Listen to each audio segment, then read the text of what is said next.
Good evening, ladies and gentlemen, and welcome to Matthew's Coffee Bar. Well, here is where we get to talk, where we get to just lean back, relax with a mug of coffee with our njugus and our koroshos, whatever you like to do. Today I brought popcorn, by the way, and we just have a conversation about the goings on in this country. And of course, which way forward for this nation, because as the body of Christ, we have refused to be silent no more. We are waking up to the place and the position of getting involved in politics big time. They've always said politics is a dirty game. We're going in to sanitize it to the glory of God. And we talk about things current. Last week, we were talking about tribalism. And just asking ourselves, really, is it a perennial curse on this nation? I know that we didn't do too much justice on that subject. Let's move on to something else today. We are talking about BBI. Yes, you have me right. BBI, the Building Bridges Initiative. I want to apologize to my crew. A good bunch of them are still driving, rushing to get to their laptops and get hooked on. But today we are so blessed to have yours truly, the president himself. We call him president. In the house, yours truly, Alex Matthew, great friend of mine. I have known him decades and decades.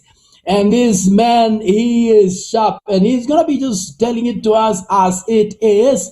And I thought, instead of just keeping you waiting, because I can see the likes of Pam Raila already on the show, the likes of Snave Evans, Were, Inda, Rajora, Kennedy, Kitui, Nalika, Etho, Wandela, all of you. I can see you, and I celebrate every one of you that are logging in.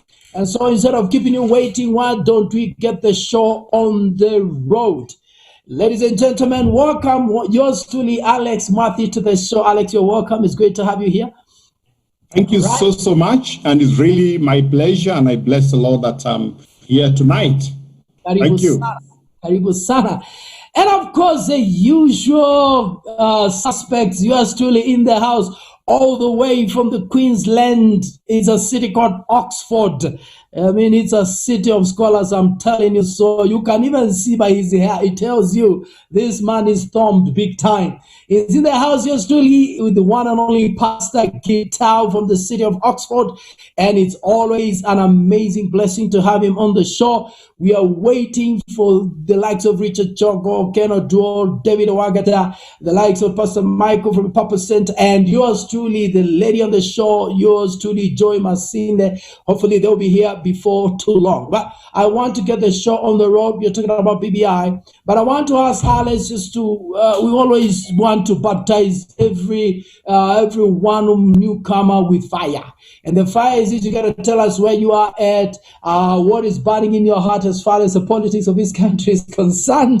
That is how we're going to introduce you before we dig in to the discussion for the night.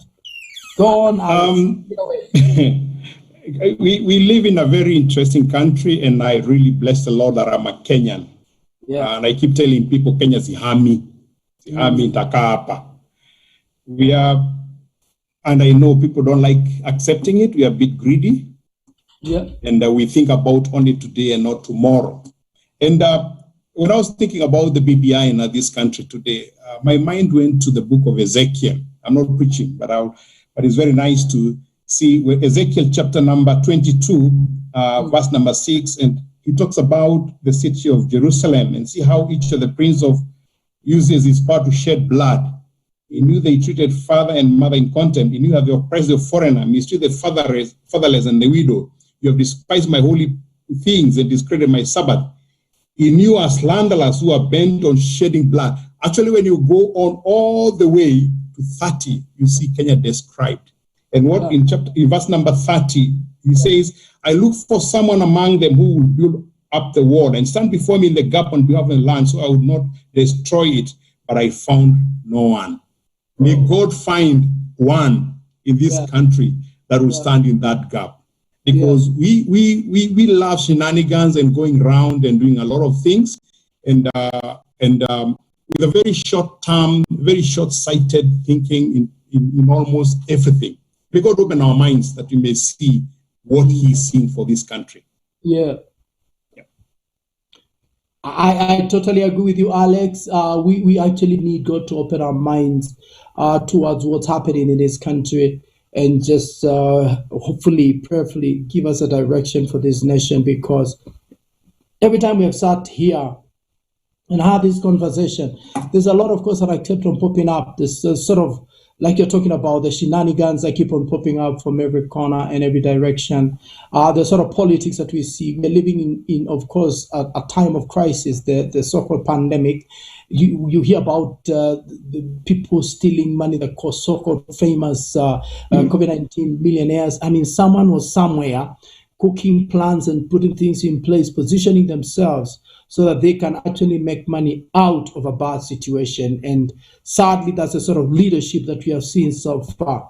And Alex, I invited you to the show because I know you as a believer. I know the sort of values that you stand for. And I also know that, of course, you have had your ambitions when it comes to issues politics. I don't know where you are, by the way, right now, Alex. Should we be looking for you to be the next president, of course, in 2022? You are welcome to campaign in this forum, by the way. Right so now, where are you, Alex? Right now, I'm considering whether I should actually vie for governorship of Kiambu. All right. Because my family happened to come from Kabete. All right. Yeah, we moved to Loitoktok from there. So you're rooted in Kiambu. Yes, so I'm really looking, thinking very seriously whether I should. Yeah. But the challenge, and life is about overcoming challenges, is our political system, because people don't vote you for what you can do for them. And I know Pastor Gitao had asked me before the show, people don't vote you for what you stand for. People vote for what they think they can get out of you. What they normally is a short-term, immediate gain, not the long-term gain. So when you sit back and tell them, we'll do this program, we'll do that program, they're happy and say, but to this, even utakula nini? So here, utatuletea nini? And I have had a desire to go inaugurate in the past. And that's the kind of shenanigans that caused me to say, hey, hold on, let me pull back and wait for buying my time when the Lord speaks powerfully about it. Yeah. So yeah, that's where I am. But I'm still involved a lot in the conversation in the political field. I still do a lot of talk shows in several TV stations and radio stations on all topical issues that concern this country. So I think I'm well versed as to what is happening.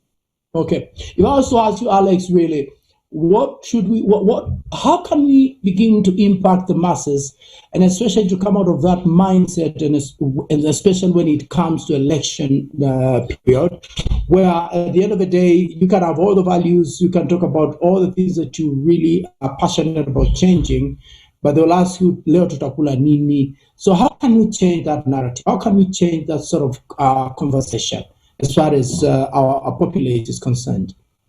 It's a difficult one, because politics is about three things. Number one, politics is about personality cult. Mm-hmm. One has to build a political personality in the public view that is viewed in whichever way you want. Hustler for today, dynasty for tomorrow, and whatever else comes. Yeah. Number two, you must have a lot of propaganda, unfortunately. And propaganda means that I'll build 9 stadiums and refurbish one that was done 30, 40 years ago, and go and open it and cut the tape and say, I've built this one. That's propaganda for you. Propaganda is saying that I'll build hundreds of dams and I build none. Yeah. And then after propaganda, there is mass seduction, because you must seduce the masses to love you for whatever reason. Yeah. So you must create your swagger. to create a euphoria that people can be able to follow to the end. That's normally the whole issue of politics. So if you're not creating enough propaganda, you will need men and women of God to stand with you, so that they can be what we call the counter universe for propaganda and mass seduction and personality cult. So that people don't see you, but they see the Lord. Yeah. Okay. People don't see you, but see the Lord in you to be able to follow you. And that's what I would desire, that we find a few men, like Ezekiel said, I look for a man. We find a few men and women who can actually be able to stand for something, and we pray for them that the Lord may shine His face and light upon them, so that when they stand before people, people don't see the usual shenanigans, they don't see the usual euphoria, but they see something that is totally different. Awesome. Actually, some of your friends like Pastor Reverend Oscar and Missy saying, Prezo, good to see you. And then, of course, let me just appreciate a good bunch of the guys that are logging in right now. I want to, of course, mention the likes of Kamau Joel, Moses Ngetich, thank you, Ngetich, Asema Nico Locked, Rosia Shiwani, Lois Kembo, I just mentioned, Lucy Kimangu, Nelvin Osendo, and then, of course, the likes of Frederick Odeni. Moses Ngetich is saying, Kiambu gubernatorial nominee requires #hustling.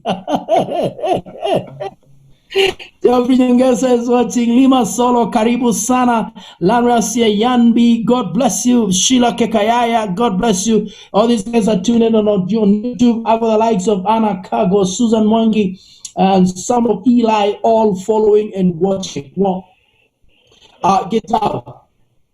I want to believe, of course, and one of the things that I've really been fascinated by you guys in diaspora is that oftentimes you understand the politics, or you know the politics of our country. You know that stuff, and I just all right, BBI. I mean, as we kind of just begin to warm this thing up, you've heard about BBI.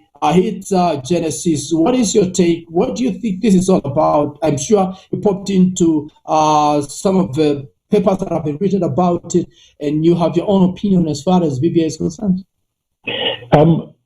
Thanks, Pastor Matthew. Yeah, you're right. We sort of like following local African politics, Kenyan politics from home, because that's home. And you know, we try to see how people are doing. And I think it's because you're looking for, part of following it is you're looking for something to be proud of when you're here. To say, you know, look at my country, look at Africa, the way it's developing. Before I go to the question you asked me, I wanted to ask Mwadi just a couple of questions. Go ahead. Is that all right? So, you're in Jugu, some of your groundnuts and Jacob. I've got my. I've got. I didn't be baptized today. I forgot to tell you. That's a signature for the sitting. The thing I wanted to mention. So you know, I like the way you've talked about those three things, about the propaganda, the personality, seducing media, seducing the mass media. Maybe two things to start with. So you've mentioned how possible is it for Christians to enter into the political arena? Because I think if my memory betrays me, I think the last election, Bishop Adoyo made an attempt to run. I think it was a Senate. And I think the only other person that I know who has been in politics and has been, you know, professing to be a Christian and has been in politics for a long time is Mutava Musyimi, Reverend Mutava Musyimi. And maybe we don't have prominent examples in Kenya, but if you look at Zambia, we had the President Chiluba, and when he came in, there was a lot of hope that a Christian is at the helm and it would create a difference. We are now looking at Malawi that have got now a Pentecostal pastor, who's the president. What are the challenges? How easy or how difficult is it to be a Christian in politics? Or should you be going with the card of Christian, or should you approach it with another style rather than a Christian? Politics is about leadership. It's about leading people to a certain direction and ensuring that certain changes happen that you really believe are beneficial to the general masses. So sometimes when I see some people going with the card of Christian alone, it sometimes can't work, because you're not dealing with Christians, or you're dealing with everyone else. So really, someone like Mutava Msemi is a whole issue of the activities that he had done in his home area, the national focus. So he built a personality cult when he was a chairman at NCCK. He was part of the Remember Fungamano initiative, and those things brought him so much to the limelight. Then he agreed to go down to Mashinani to be able to be involved in the things that were happening there. So when it came to seduction, the mass seduction, that he didn't have to do a lot of propaganda in terms of what he can promise for them, and people are able to listen. So the question you're asking, how easy it is for a Christian to do that? It's very easy. But one needs to be available. It's not an easy job. It's not an easy thing. It's very, very difficult, because you're dealing with people who call each other names. As a Christian, you cannot be able to call others names. The narratives that they will have about you will be extremely dirty. So if one has an ability to be able to go to the national limelight, it then becomes easy to translate that. But so hence the question comes, how many of us can actually be able to do that? That's why I'm falling back and saying, maybe there's something we have missed. That I don't know whether you know that people say that the only army that kills its own soldiers, wounded soldiers, is a Christ army. And unless we move back, we come back. Because think for a moment, Bishop Adoyo vies in Nairobi. People honored him as a bishop at Sitam and went to listen to him. How many people voted for him? Very few people. So people preferred somebody with questionable character to a man with a proper character. And that, for me, requires a lot of heart change, and that requires God to intervene. We will always have a sprinkling of a Christian making it like Mutava Msemi and a few others.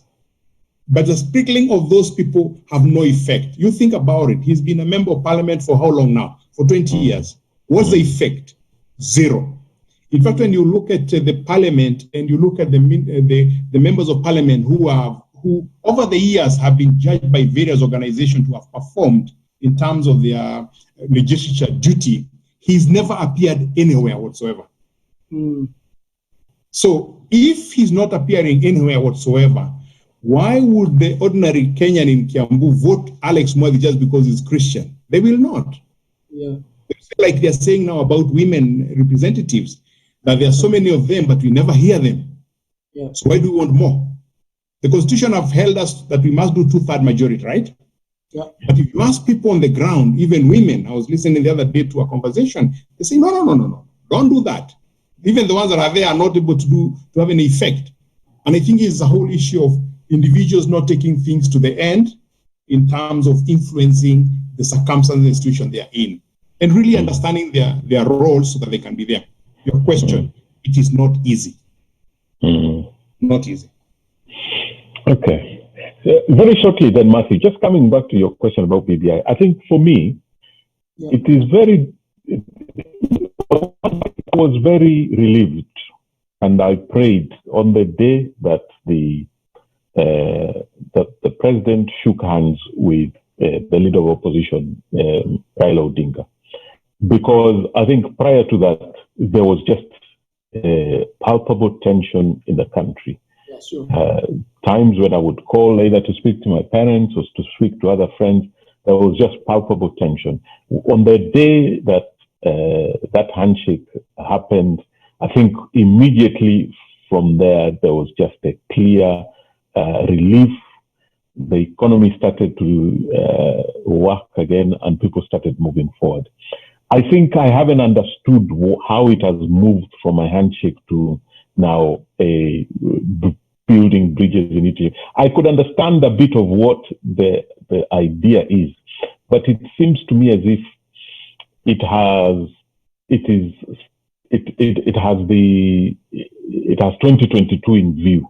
Whether that is what the intention of the committee or the intention of the two principals was, it is difficult to know.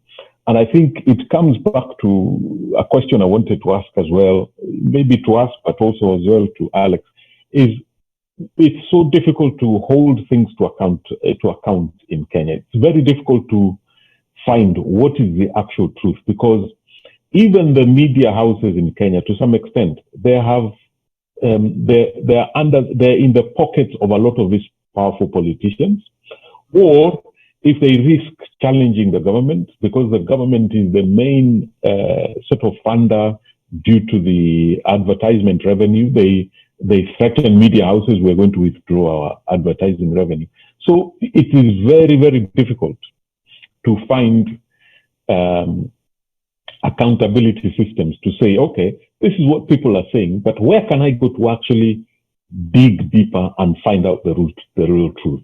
And then, unfortunately, I think we end up in a place similar to some extent to my friend Richard is not here, where we start building conspiracy theories about everything. Yes, he's a conspiracy theorist. Yeah. So I think even BBI, there's a mixture of everything. There's a mixture of conspiracy theories. There's a mixture of 2022, and probably there's a mixture of some good intention. And it's so difficult to entangle all those three things. That's my view. So sitting from far, I'm happy about the handshake. I'm happy about some of the ideas that BBI has mentioned, but it's very difficult to untangle the conspiracy theories, the 2022 election and politicking, and possibly the original good intentions. I hear you. I want to obviously just celebrate a couple of the comments that are coming in from YouTube. I've got the likes of Wycliffe Munyoki, who is following keenly. And 1 Timothy Gatimu says, an in-depth review in the 9 pillars that they have recommended showed there was nothing new, and the Constitution is providing for everything they suggested. Right? That comes from 1 Timothy Gatimu. Thank you, Timothy. Keep the comments coming. We are more than willing to read them. I want to appreciate, of course, the likes of Munaulu, and then Lawrence Mauto and Mimo, Naisoi Pendo. That sounds like your daughter right there, Alex. That's wonderful. Then Betty Aboga, I've just tuned in, Esther Wambo watching. And I want to, of course, appreciate the grand entry of 2 panelists here today. Yosuli, Pastor Michael Musembi. Alex, we call this one the rabbi. He has scripture on his lips like crazy. And then, of course, David Ewagata, you know him. Karibuni sana, guys. We were missing you in action, but we are glad that you were able to talk in reasonable time. Well, with Alex, and Alex is just taking us through some amazing discussion and conversation, even as he tried to get into this BBI discussion. Gitao is literally wanting to suck a couple of things from Alex, because Alex is the next, governor of Kiambu, in waiting, glory to God. Alex, actually, before I introduce David and Michael to just say anything, there's something that was just provoked by the questions and the conversation that you're having with Gitao there. And especially you mentioned the likes of Notable Muslim. And I'll tell you, I know very many believers, born-again Christians, meaning more, that have ended up in parliament. And I tell you, you're provoking me to ask so. And by the way, even when we get them there, how come we don't seem to see a lot of fruit?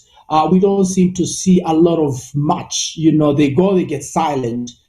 Could it be then maybe, and you rightly put it so, that when it comes to leadership and when it comes to election and parliament and senate and stuff, it is not just believers that you're going to be leading. You're leading people from more walks of life, and what they want to see leadership. Could it be then that probably we want to maybe begin to build a good background base, work with the people on the ground, let people know you, even by the time you introduce yourself, besides just being a believer, they can say, this person has done this person has helped us here, this person has stood here. Because I remember there's this young man, that of Nyeri, who actually was campaigning with the bicycle or something, and he was elected. And a couple of other people that we know, regardless of any monies that were spent against them, they were still elected because people knew them by the works that they were able to do in the community. Alex, could it be that then that's the maybe most appropriate approach that we need to use? Yes, I said earlier that that's the best way to do. You remember the young man in I think Tharaka-Nithi, who was 23 or 24, a student, who went home to home campaigning on a bicycle. And because he had done quite a bit and the people had recognized his presence, they actually elected him. So while we say that there's money that is spent, that people ask you for what you have, there's still an opportunity if one is able to stand for something over a period of time and be able to interact with the common mwananchi, and the common mwananchi can see that there is some bit of value. Now, the challenge is now when you elect 4 or 5 people with a lot of virtue, and they go to parliament in a house of 490 people who have no virtues, then it's much easier to be sucked in and keep quiet. In the circumstance, if the Lord helps you not to join them. And I'm saying if the Lord helps you not to join them, because one of the things that not to join them. one of the things as we were conversing just before the show with Gitao is that we look at what others have as a people and we desire it, and that's human nature. But I think in Kenya we are just slightly higher than the normal human nature. We desire so much what everybody has. And that's why you get sucked in. My son can only afford a Prado, but everybody's driving a V8. How do you get a V8? So you get sucked into circumstances and situation that makes you also desire the V8 and actually do it. And you'll see even, allow me to say, even in the Church of God, you see, this pastor has 100,000 members. Everyone is saying, my goal is to have 1,000 members. Not to have 1,000 Spirit-filled Christian in my church, but to have 1,000 members, because that comes with other issues, and that's the challenge. So that you have a lot of people going in, but they get sucked up into the circumstances that are there. I hear you. Is all lost? No, we still have a chance to be able to change this country and move it forward, because the Lord loves this country. Awesome. Thank you very much. Well, let me bring in these buddies of mine, David and Michael. Michael, today we are talking about the BBI, but before I bring you on, I've got a couple of comments flying in fast and furious. Let me just read them, for it's great to appreciate these guys who are logged in and are offering their contribution. We've got Moses Ngeti saying BBI is an amorphous idea that only politicians know its end. Then we got a Joel Muia, James Kahero, and Anna Mainga who've joined in. And then, of course, on YouTube, Timothy Gatimo, man, he's got his fingers pretty busy today. He's saying if we were to accept what the report says, we should as well send a lot, if not all of his leaders home for not fulfilling what the Constitution has provided for Kenyans. He goes on to say, again, all these leaders who claim Christianity also know that being a Christian has more to do with action than words. He goes on to say, Basikal MP is Paul Mwirigi from Igembe South. Thank you, Timothy. Keep them coming fast and furious. Akago says there was this member of Kinangop. Her name was Pastor Wanjiru. And every time there was bunge, she led them to pray, but the other members were against her and she pulled out. He says, I think it needs a lot of prayer. Gentlemen, Mike, let me just bring you in. Let's dig into this BBI thing, because that's our subject of discussion. And of course, like this is a coffee house, so sometimes we are allowed to derail and go on into things, obviously, that are burning in our hearts and could be helpful to someone out there. And I love the questions that Guitar has provoked, of course, with Alex here. I know, Alex, you've been in a lot of forums. You're very well versed. I've talked politics with you for a long, long time. And I know clearly that you have a passion in that direction. And I am so glad that actually you could be here today. Mike, BBI, I was telling the guys earlier on, I actually asked members in the church yesterday, and not to put them on the spot. Anyone read the BBI report? They said, I didn't see a hand go up. That is very concerning. I checked the document, bro, and they have a website. It's over 156 pages. It's another constitution all by itself. There's a 9 tenets like Atimu here is mentioning, talking about ethos and talking about issues, corruption, and so on and so forth. 9 of them. But clearly, I actually read and went in, dug in, and realized there's some place also where they're introducing the post of a prime minister who is supposed to be elected by actually, that's a final draft, who is supposed to be literally appointed by the president, and all these things. I want to hear your take as far as the BBI is concerned. And then, of course, we are going to invite David also to throw in his spanner into the works. Asanteni sana. Bado tunavinya shetani na pembe ya msalaba.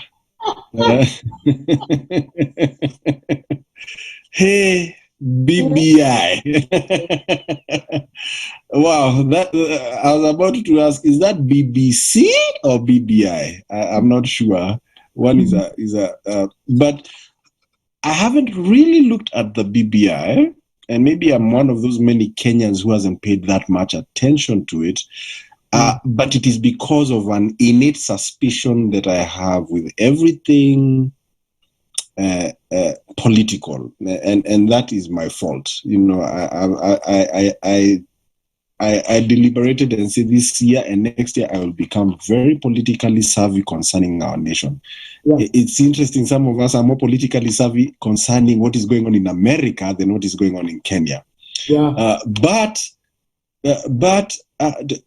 we understand your American background, Michael. So but I'm always innately suspicious with our nation and why we do the things that we do. Now that you're saying there is a provision for a prime minister position in the BBI, and I'm already suspicious about that. Why do we want to do that? And maybe this is me, but I always feel our political sphere, nothing is ever done from a nationalistic mindset. In other words, we are thinking about the nation of Kenya. It is always power plays. It is always the division of the cake. Nisa yetu ya kukula. It is always who will get into power so that we can now rule the roost and steal the money. And there is never a nationalistic mindset. What did JFK say? Think not what you can do think not what Kenya can do for you. Think what you can do for Kenya. Our very leaders do not think that way. Think, what can I do for Kenya? That's why when I was hearing Alex talk and I was asking myself, concerning our politics in this nation, and that our men of God who eventually get in there don't effect any change. Is it because they are playing basketball, but what is played in parliament and in the halls of power is soccer, so the rules are different.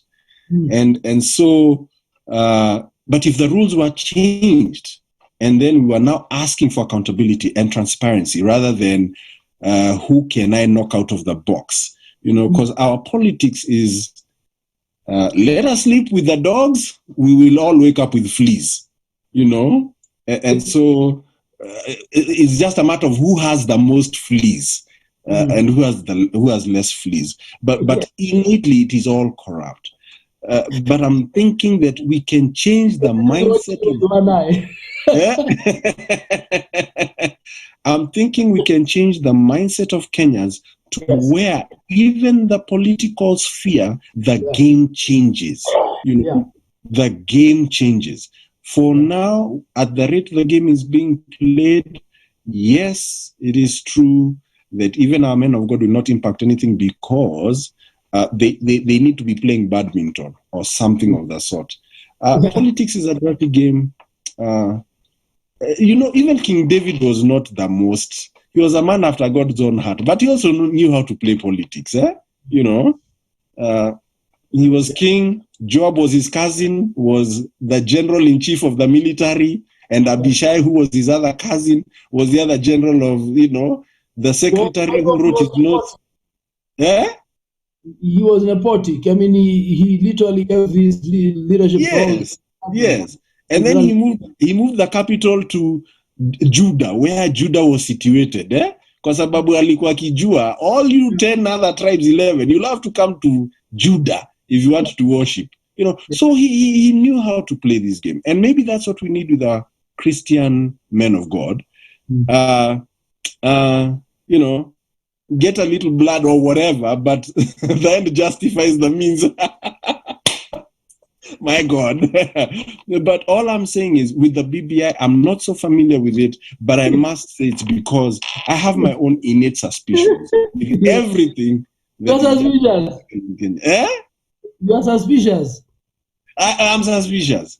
Okay. I'm suspicious. Yes, me, I'm that kind of guy. Even if he came and said today, you know, I mean, like yesterday, I was out at 10. Let me tell you, I happened to pass by some restaurants and bars. There was not a single meter. Everyone was within. Men were hugging one another in happiness. Not a single mask in sight. Nikaujiuliza hapa. You know what I'm saying? So I don't know why I always feel suspicious about everything that happens in our political sphere. And that is me. That is me. I've never seen any goodwill, and I do not see any reason to trust anything that I've seen. Yes. David, are you in the same boat with Michael here, the rabbi?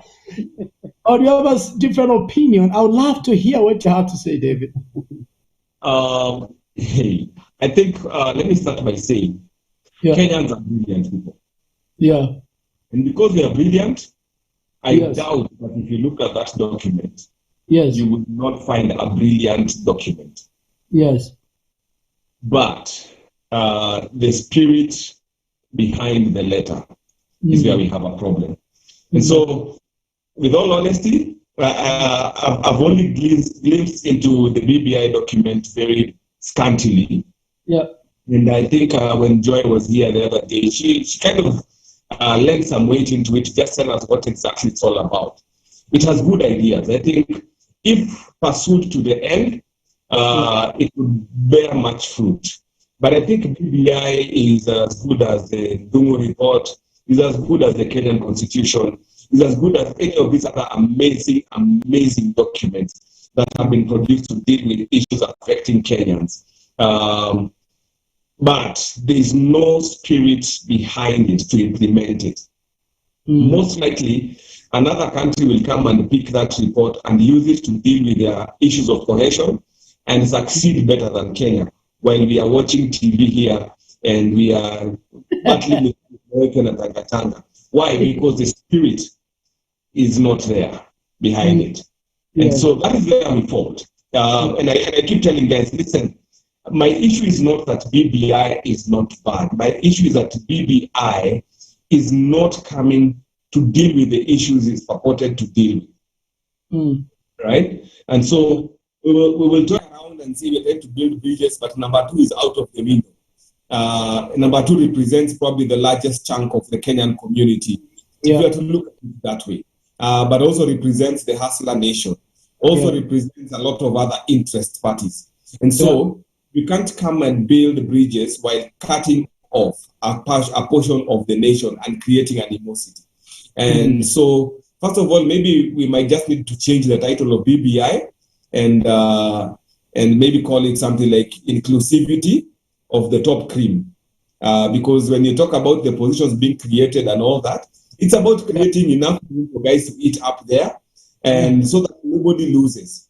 When you go for interviews on a regular basis, when you're told you've got the job, you've got the job. The guy who was number 2 does not show up on Monday with you.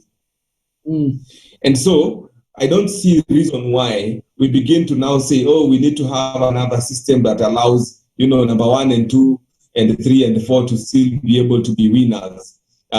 It does not count like that. Somebody said, even in football, there's a guy who will lift the trophy and there's a guy who will be weeping next door. Ask Messi during the World Cup. He saw the trophy, but he didn't get it. And so we're just trying to satisfy a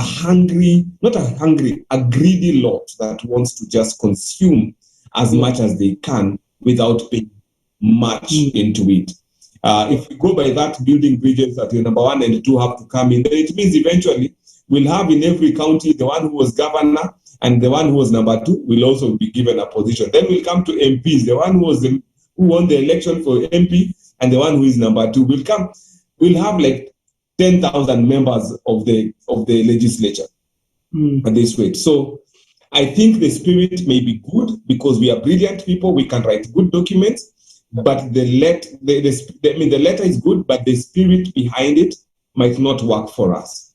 Yeah, I hear you, David. Let me just a couple of comments that are coming in. I want to appreciate Janet Macharia. Thank you, Janet, for joining in. And Julius Gatu, Janet Amati, Pauline Mona Lisa. Yes, Pauline, great to have you here. Winfred Katumo, Rachel Zila is watching. Jamie Kamande.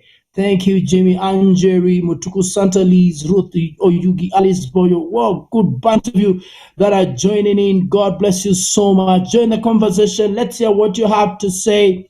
You got to say is watching, and it's quite informative. I got Steve Tush who is watching. Hezron Arunga. Let me jump over because Charles Okumu just joined in and said, you cannot eat the food of the earthly king and remain clean. Many God-fearing people get elected, but once they get sucked into divisive politics, they lose the plot. Charles. Wow. Had to come from you, Charles. Thank you for watching, Charles. Keep them coming. And on YouTube, I got the likes of Timothy Becker again. Chapter 1 of the report, I must say, has a lot of value. And I think the experts took time to think through, even from the heading, when they say notable issues that Kenyans must deal with. Thank you very much. We go on to say, only us as Kenyans can deal with this without any political influence. Guys, right from the word go, we appreciate that BBI showed up. I mean, that handshake was, for me, an answer to a lot of prayer. And I heard Vital mention that earlier on. But somewhere down the road, I think this thing is actually metamorphosizing into something else. And I need you to just weigh in on this, Alex, because how come it's like every election time something is going on? I mean, it's either going to be we are voting against for the Constitution, or this is going on. Something happens that seems to literally raise a mob of people that become like a driving force that almost dictate what happens in this political space as far as that election year is concerned. Now, I heard, of course, yours truly, the former prime minister say, "Hey, this thing is going to cost only $2 billion to change the constitution, whatever it is." But the IEBC fellow said, "No, man, we need more than $10 billion to be able to handle this thing." Alex, what is your take in these two areas? Is it another vehicle that someone has seen? And what David has raised, of course, is definitely very, very, very profound in the sense that, look, this thing seems to be just for a certain bunch of people out there, and at the end of the day, you will still have a big crowd almost be pushed into a corner, because when we are talking, the deputy president is in a company zone. So we have two, Tanga and Kieleweke. I actually, don't even know where those names went, but they are there. Very, very, Alex, let me just hear your input in this. The first question about what happens in every election, yes, is because we have leaders who behave badly. Yeah. We have people who pretend to be leaders, because I think we all know who leaders are. People, it's someone who heads in a certain direction and have people follow him. So we have bad manners in our politics, and the bad manners causes that fight, because we no longer talk about what we can do for the people, but we try to go back to where we've come from and create a group of people. So that in the election of 2019, we created two centers in this country that were antagonizing against each other, not on the basis of any policy, but on the basis of the personality cult I talked about. That is, I am the leader of this side, not because I can do anything, but because I'm the leader. You're the leader on that side, not because you can do anything, but because you are the leader. And what happens is that if you want to control a human being, ensure that that human being remains in poverty, so that he needs you every single time. And what has happened is that over the last 50 years, we've created a group, a cartel of about 5% of the population that owns 90% of this country. I want you to know that one community in this country, there are 5,000 of them. One community, they own 14% of the economy. 5,000 people. Wow. Has that sunk?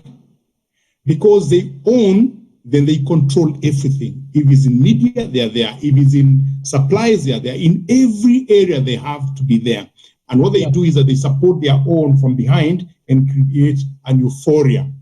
And the people who are created like that don't have very good manners, because they don't tell us what they can do, but they tell us what can help them to be what they are. Yeah. So for me, the handshake was a kind of covering, a blanket covering what bad manners people had done over the last couple of years, and to try to create a situation where they were telling us they're giving an answer to a solution. Because what did they come up with? They came up with 9 items. 1, lack of national ethos. 2, responsibility and rights. 3, ethnic antagonism. 4, divisive politics. 5, inclusivity. 6, shared prosperity. 7, corruption. 8, the whole issue of how the devolution had worked. They themselves have been caused to these problems. Yeah. Each one of them. Yeah. So if you create a problem, how can you tell me that you can solve that problem? Then my brother David, Pastor David Oangata, some of us have to read documents so that for you. You read on our behalf. You read it, and I'm comfortable, Mr. President. And okay, so, and so what has happened is that after the 156 pages document that is supposedly to be BBI, and that is basically a love letter from one friend to another. Yeah, There's nothing to do with us. This document has addressed each one of these items with about 7 or 8 items, and we've done summary of these. Yes. And I'll tell you what, except the 1 or 2 items that talks about appointment of a prime minister in parliament, appointment of leader of the opposition. The rest talks about good manners. Yeah. Can I read for you one? Yes, go ahead. Lack of national ethos. The document says, a nation is founded on national ethos. This can be established by common goals and aspiration. Who doesn't know that even an class 8 student? What do we need to do? What do you need to do that? We write the history of Kenya as a nation from day one. We must begin to think big and long term. Our vision of this country must go beyond our lives. We must be confident in our African skin. Can you imagine such nonsense? And we must strengthen our African identity. Revamping of Kenya National Archives, strengthen the Ministry of Culture and Social Services, replace Boxing Day, the 26th, with a National Cultural Day, promote respect of elders, promote ethics in the country by teaching children how to serve. I read the documents for you. I'm giving you a summary of what the BBI says about the first item of ethos. Yeah. It's telling us, let's have good manners. Yeah. So if you and I have good manners, we don't need BBI. Yeah. That's all. Is that good manners? And if we had a whole day, I could go to responsibility and rights and tell you what they suggested. Write out a charter of citizen responsibilities. Establish run program of continuous and wide specific education on rights and responsibilities. What are you talking about? Is this what they are talking about, making doing a referendum on? Yeah. The joke. Again, it's a BBI, right? But you must remember, my French pastors, is that we want to create a euphoria for 2022. Yeah. And we can do that by having a so-called referendum to accept or reject the BBI. Would have created a situation where Kenyans will be divided into 2 sides. Yeah. For lack of words at the moment, a Tanga side and a Kieleweke side. So in the next 2 years, there's a euphoria that you follow. If you look at the Kenyan politics from 1992 when we went multi-party, first of all was Moi must go. 2007, Moi must go. I want to talk about 2002, Moi must go. 2007, you remember there was Chungwa, this Chungwa and Banana. Banana referendum. We came to 2013. And my friend, now it was a case of people who were in ICC versus everybody else. For 2022, there is no euphoria as yet. So we are creating one. We have to create one. And guess what? Yes. We will create one because we don't know anything else other than creating euphorias. Yeesh. Well, ladies and gentlemen, I told Alex to come with his guns blazing, and boy, he's on fire. I hope you're learning stuff as we continue to have this. I can see the rabbi has got his hand on his head and wondering, what did I just hear? Well, this is it. This is Coffee Bar. We tell it as it is. We talk about it without mincing our words, because as men of God, we've got to have this conversation. We've got to bring to the fore what nobody else out there is willing to talk about. And that's why I invite these well-versed politicians with well-versed leaders, men of God that I know of integrity, to bring this sort of conversation to be able to help you. Come on, guys, start a watch party. We are just getting warmed up. Invite your friends, share, invite someone to come on over so that we can sharpen one another as we continue to have this conversation. And talking about conversation, I want to appreciate those that are just logging in, the likes of Beth Masharia, Leah Kelly, Gladys Ngugi, Mildred Hope, Lisa K, Dylan Gadhara, and Mogine Sue McIntosh. God bless you. Kiambo Javinson, God bless you. You just logged in. Dr. Wilson Osoro says, tuned in, we should realize that the value of Kenya today is the average of our own individual values. It's like it's a summary. It is a combination of that. Absolutely true, Daktari. We need to stop the blame game change to begin with us, Kenyans. Thank you very much. Juan Flores Gizuku, watching all the way from Turkey. Flores, thank you, daughter. God bless you. I'm watching and learning some lessons. Engineer Peter Macau, God bless you. David Mutisia, Peter Wainaina, following and learning a lot. Maurice Wahinya, locked in. Very informative.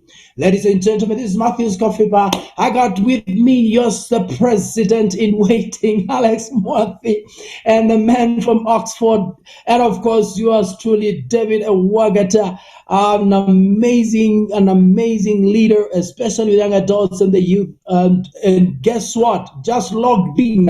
The men from UK, the men from Kisumu. This is what I insisted. He told me, I am stuck in traffic. I said, you've got to rush, boy. Make it here. Great to have you over, Reverend Ken Odwar. Karibu Sana. I want to hear, what is your comment as we get ready, of course, to maybe get some little more information. Because I've just noticed again, I want to really get to see this Prime Minister post, really, who's creating it and what is it being created for? Alex, get ready to probably push us and help us understand that as we hear Kenneth Odwar coming in and just sharing his contribution. Thank you, Reverend Matthew, and all the panelists. Sorry, I was caught up in traffic in Nairobi, Juja area. I thank God that I'm here. Yes. As Alex had said, your Prado. Yeah, with my small car. Your little machine. With my little machine. Bluetooth connected. Yes. My 2.5 liter engine vehicle. With my 2.5. Now, all right. I read the BBI. I come from that place whereby once our leader has read, then everyone has read. Yeah. But I decided to take the initiative just to be able to also, acclimatize myself with what is going on. I noticed, as Alex had said, there are certain things that are good for BBI, and I'm grateful for the former intentions of BBI.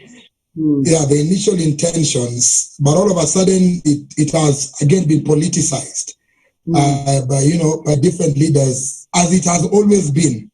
We can even end up having a commission of inquiry for a particular noble task.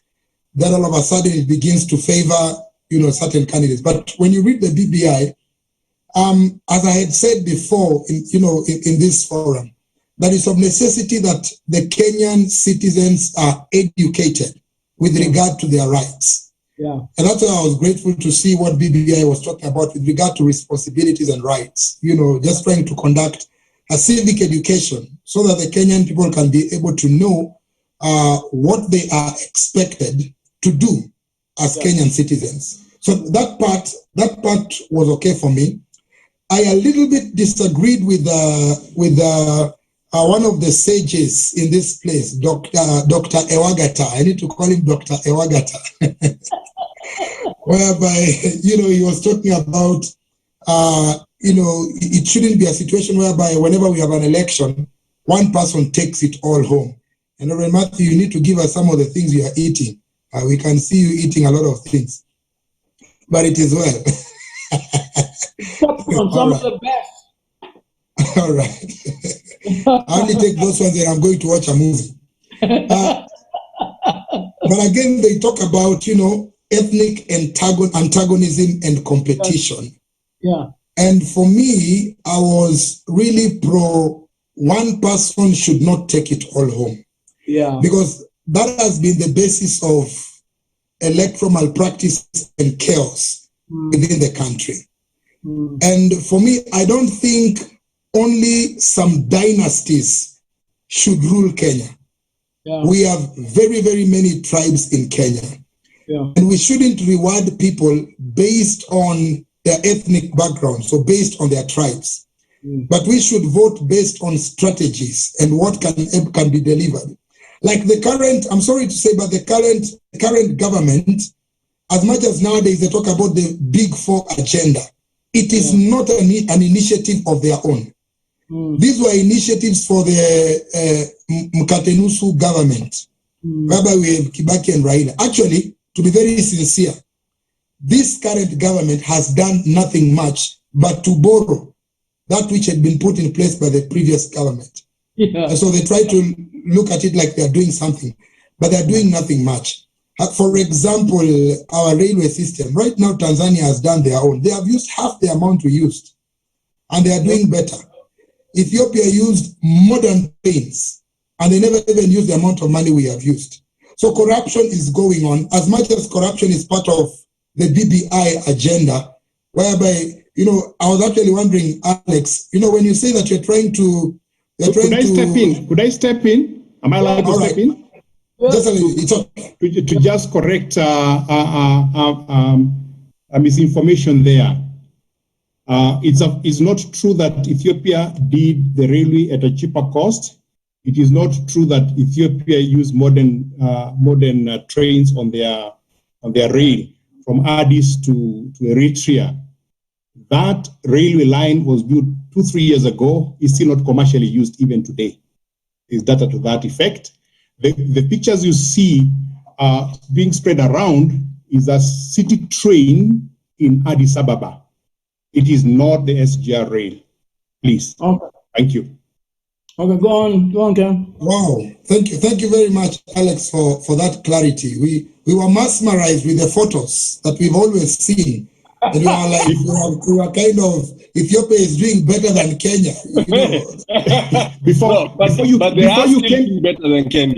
Before you came in, I said that politics is about propaganda.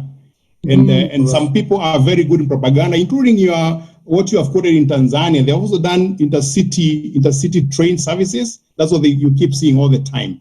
Thank you. Yeah. Thank you very much. Thank you, Alex. Go on, Ken. You muted yourself.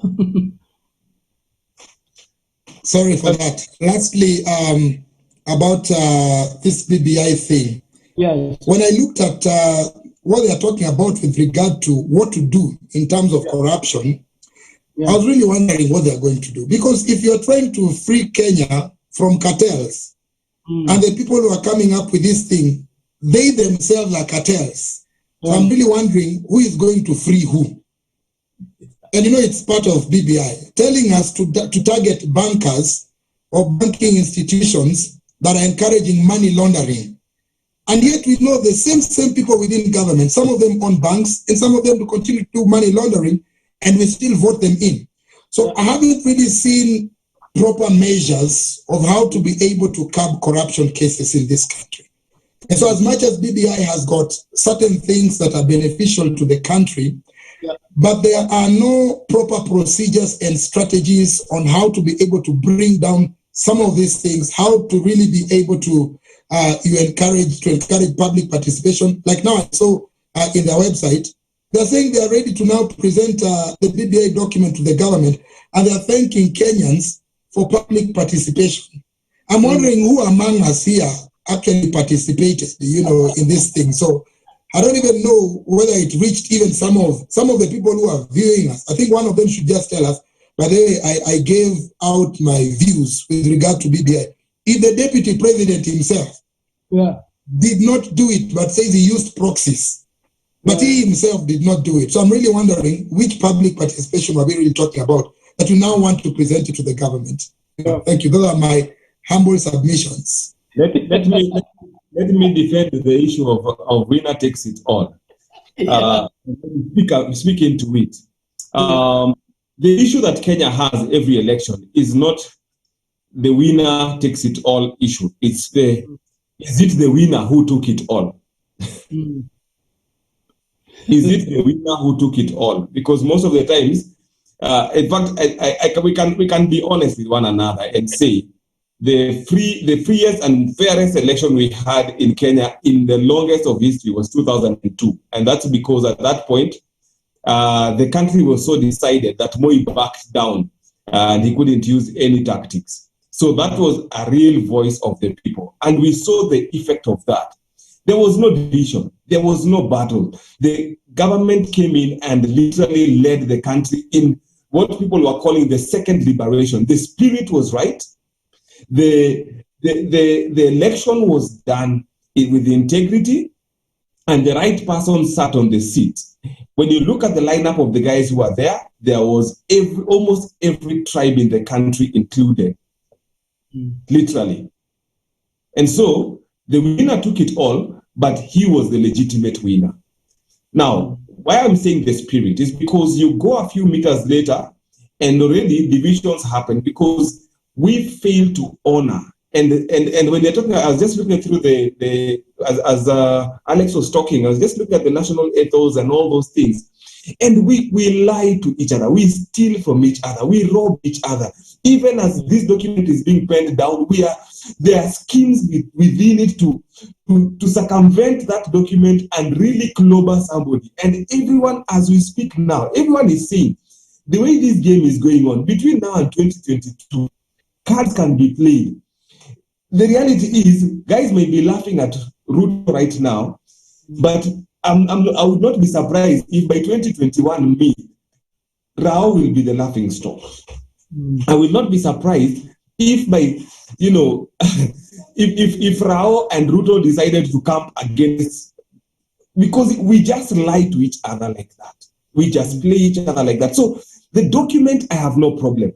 But when I look at it, it represents what the Constitution says. So I don't know why we need another document to interpret what the Constitution already has. The Constitution talks about the ethics, it talks about the values, it talks about the rights of citizens. I've looked more to the Constitution because I felt that was a document for me.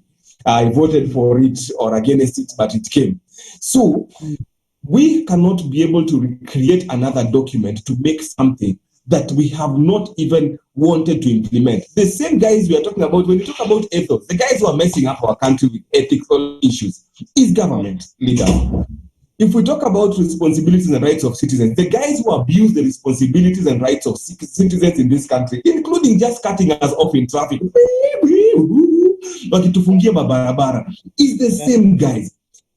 The same guys, the people who bring ethical antagonism and competition in this, unfair competition in this country. We live together. My best friends are not from my tribe. In fact, I don't even think I have close friends from my community. And so you can't tell me we have ethnic antagonism. No, we don't have it. We have political gimmicks that cause.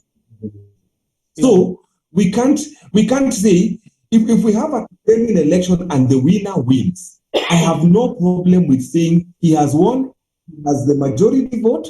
There is nobody in this country outside of the political class who will begin to vent when there is a real and genuine win. I don't think so. So tuache kuzungushana. If the winner wins it and wins it hands down, we will give it to him. Even if Uhuru came back and wanted to run again and he won hands down, we will give it to him. We will continue, sanitizing, washing hands, and sitting at home. But you clearly know that even with the current situation, I think Raila is better on his own than with Uhuru, because if you give more of a ceremonial presidency, now that you want to bring in someone, to take over, to me I think that's a lot of mistrust and unfair, as it has always been. And as you said, I will not be surprised if 2022 Raila and Ruto work together. That one I will not be surprised. This time around. It entrenches the same spirit. That's what I'm saying. It's entrenching a spirit of backstabbing, of conniving. And Alex, you can tell us, because you're in those fields, we don't deal with each other with integrity.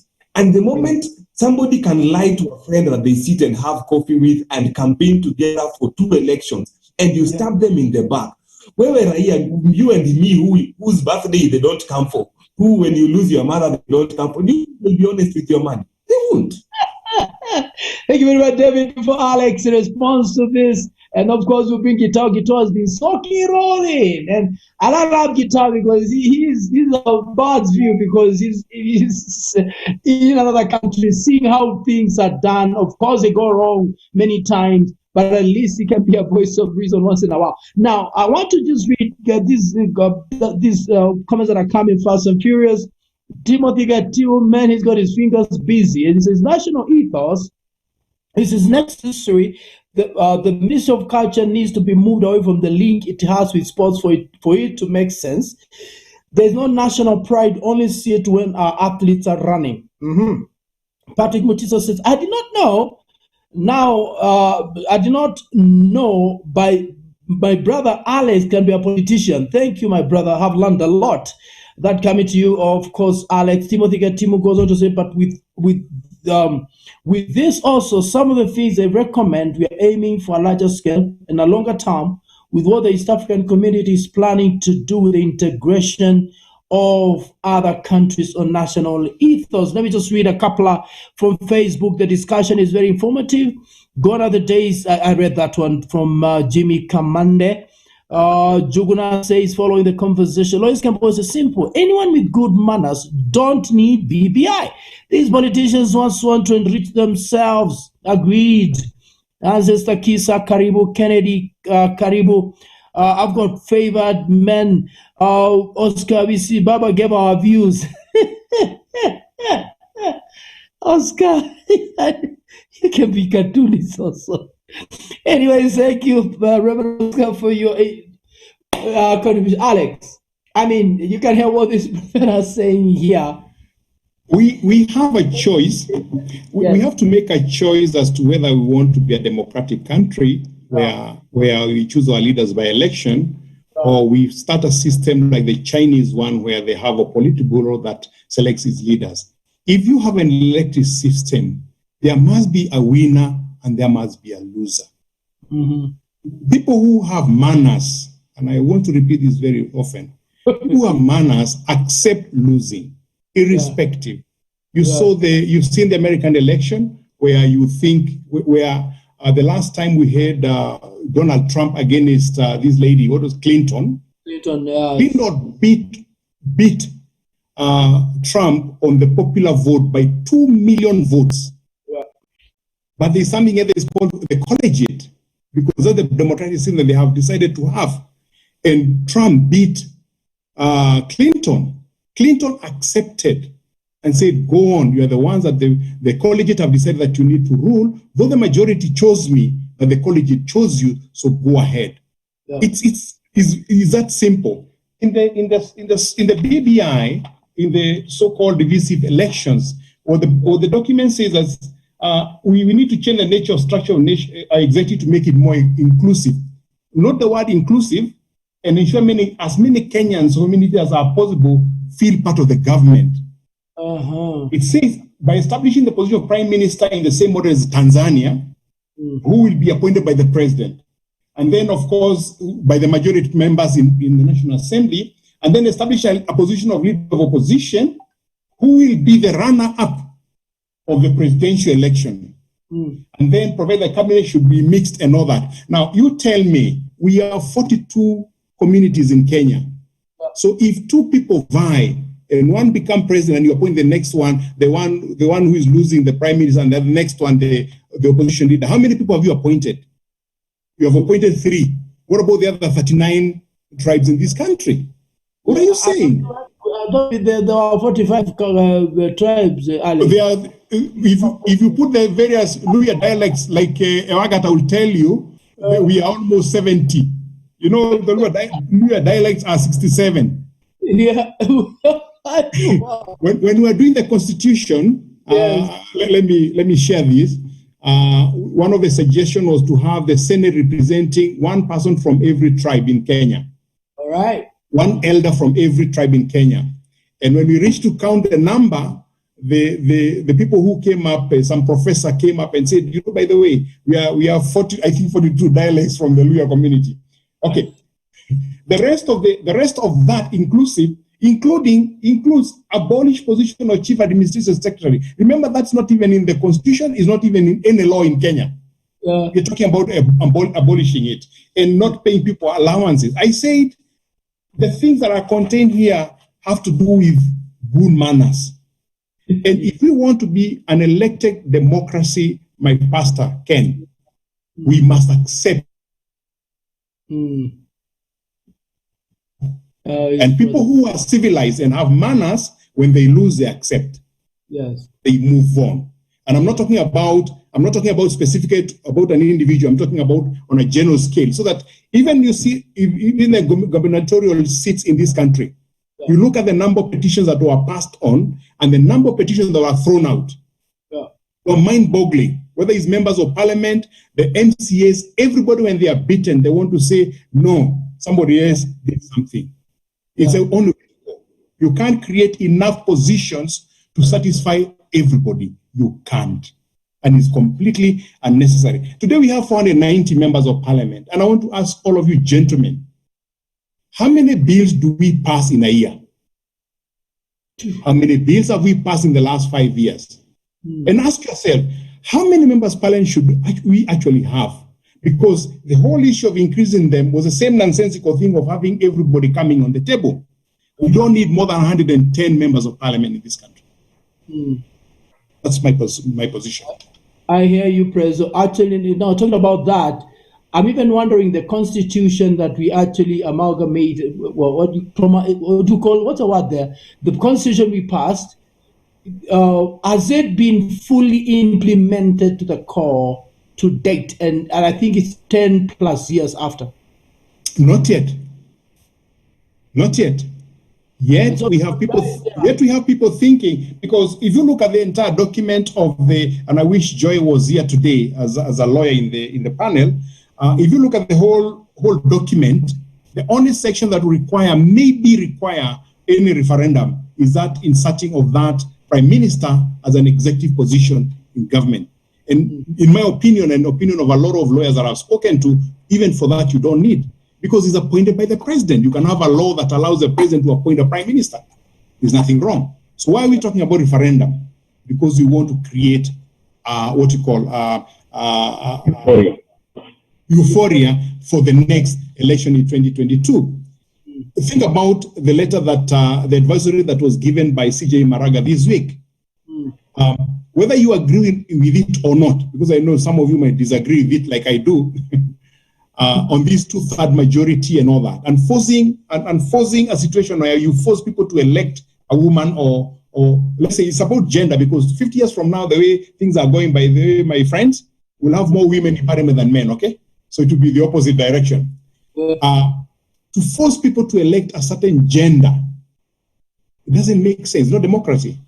But we put in the constitution, we have not been able to implement that. Even forget about the elected position, even in other position. Look at the number of so-called CSS is not represented. Through that majority is not represented there. So we haven't implemented it, my friends. Alex, I agree with you absolutely. Even if you wanted to please every tribe in this country, every ethnic group in this country, the reality is this: we cannot either way. And I don't even know why we're talking about all these things and blot out an entire parliament with so many people that the wage bill paying these guys allowances and stuff. When they sit down, they keep on just giving themselves more money. It's not good for where I stand for the economy of this country. Get out. Reverend Matthew, just a minute. Okay, go ahead. I don't really think it's all about including different tribes or communities, as parliamentarians or CSs and what have you. But even within our parastatals and within the government itself, it is like if a CS is let me talk about where I come from, so that others, may not have issues. Me, I'm a Luo from Siaya, Alego, Karapur. So that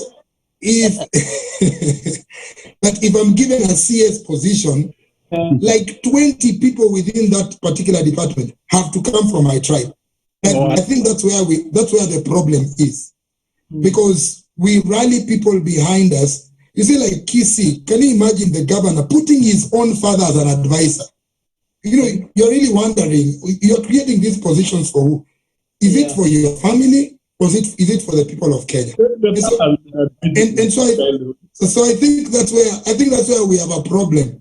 That positions are there in government, which can be shared with different communities based on their professionalism, not necessarily because you come from my tribe. But the challenge is that we end up putting people, that we think we can be able to trust, and there are people from one particular community, since you're the one in charge. And I think that is what should be abolished. Thank you. This panel is not constitutionally constituted. It does not comply with the 2/3 gender rule. 100%. 100%. We are here. But you should know the ladies were invited, but they did not show up. It's not necessarily that it was, invited. If I may ask a quick question, and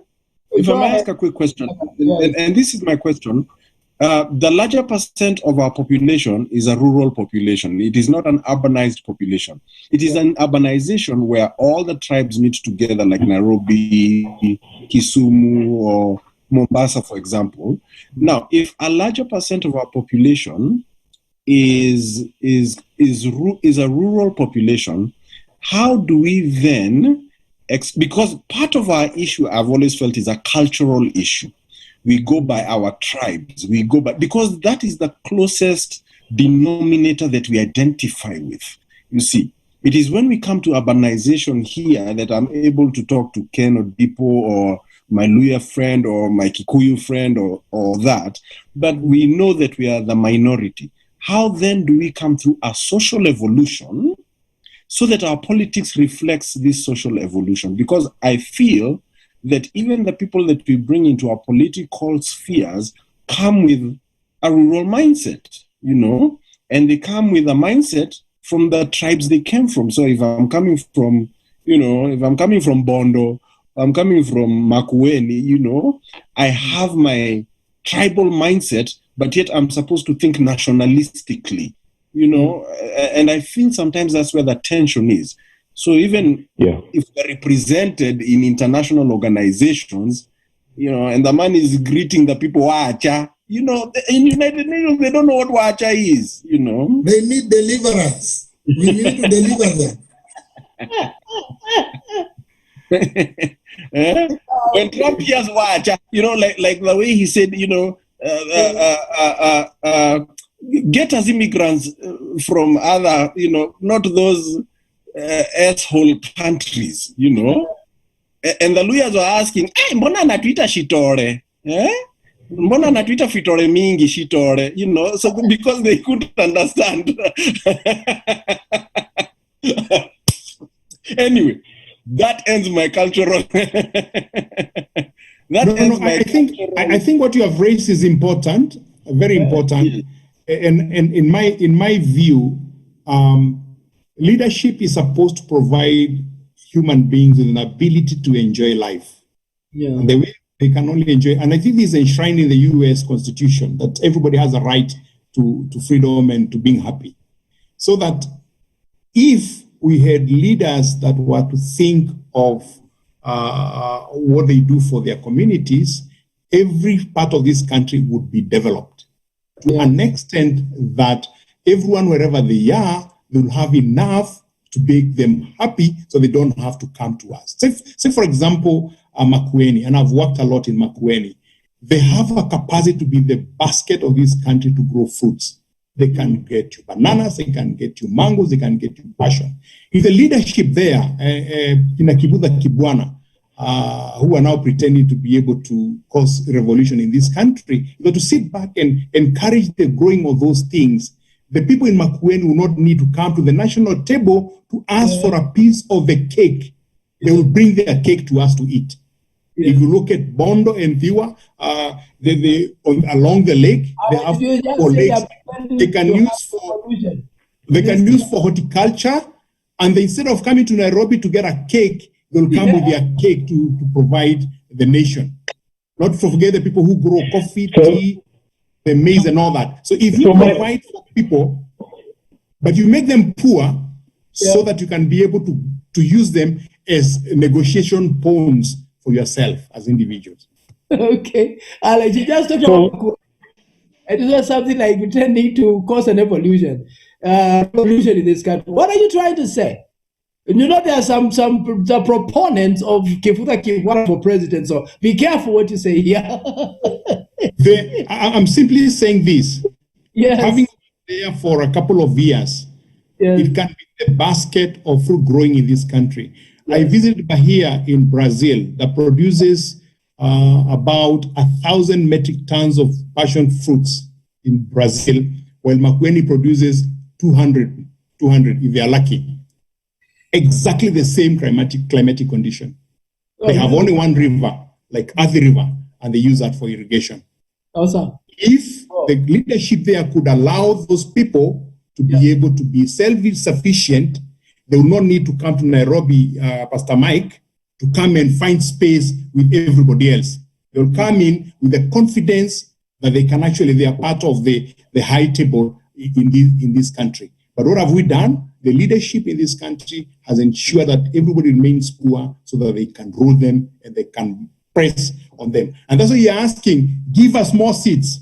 Give us more seats. Let us also be part of the leadership. We don't need to be. We just need to create a situation where we make our lives happy. Yeah. And that's it. I hear you. Well, as you're just talking, Alex, one John Devo, a lawyer in our own right, I'm telling you. And of course, we are looking at you very carefully, Joy. Maybe you may be our next woman president. Who knows? Just opt in. And Karibu Sana. Actually, Alex was really looking forward to seeing you because you had something you mentioned on the document, Alex, and I'll bring it out to just say what I wanted to say. What was that you wanted Joy to weigh in on? You are muted. Yeah, it escaped my mind. I'll remember in Alaska.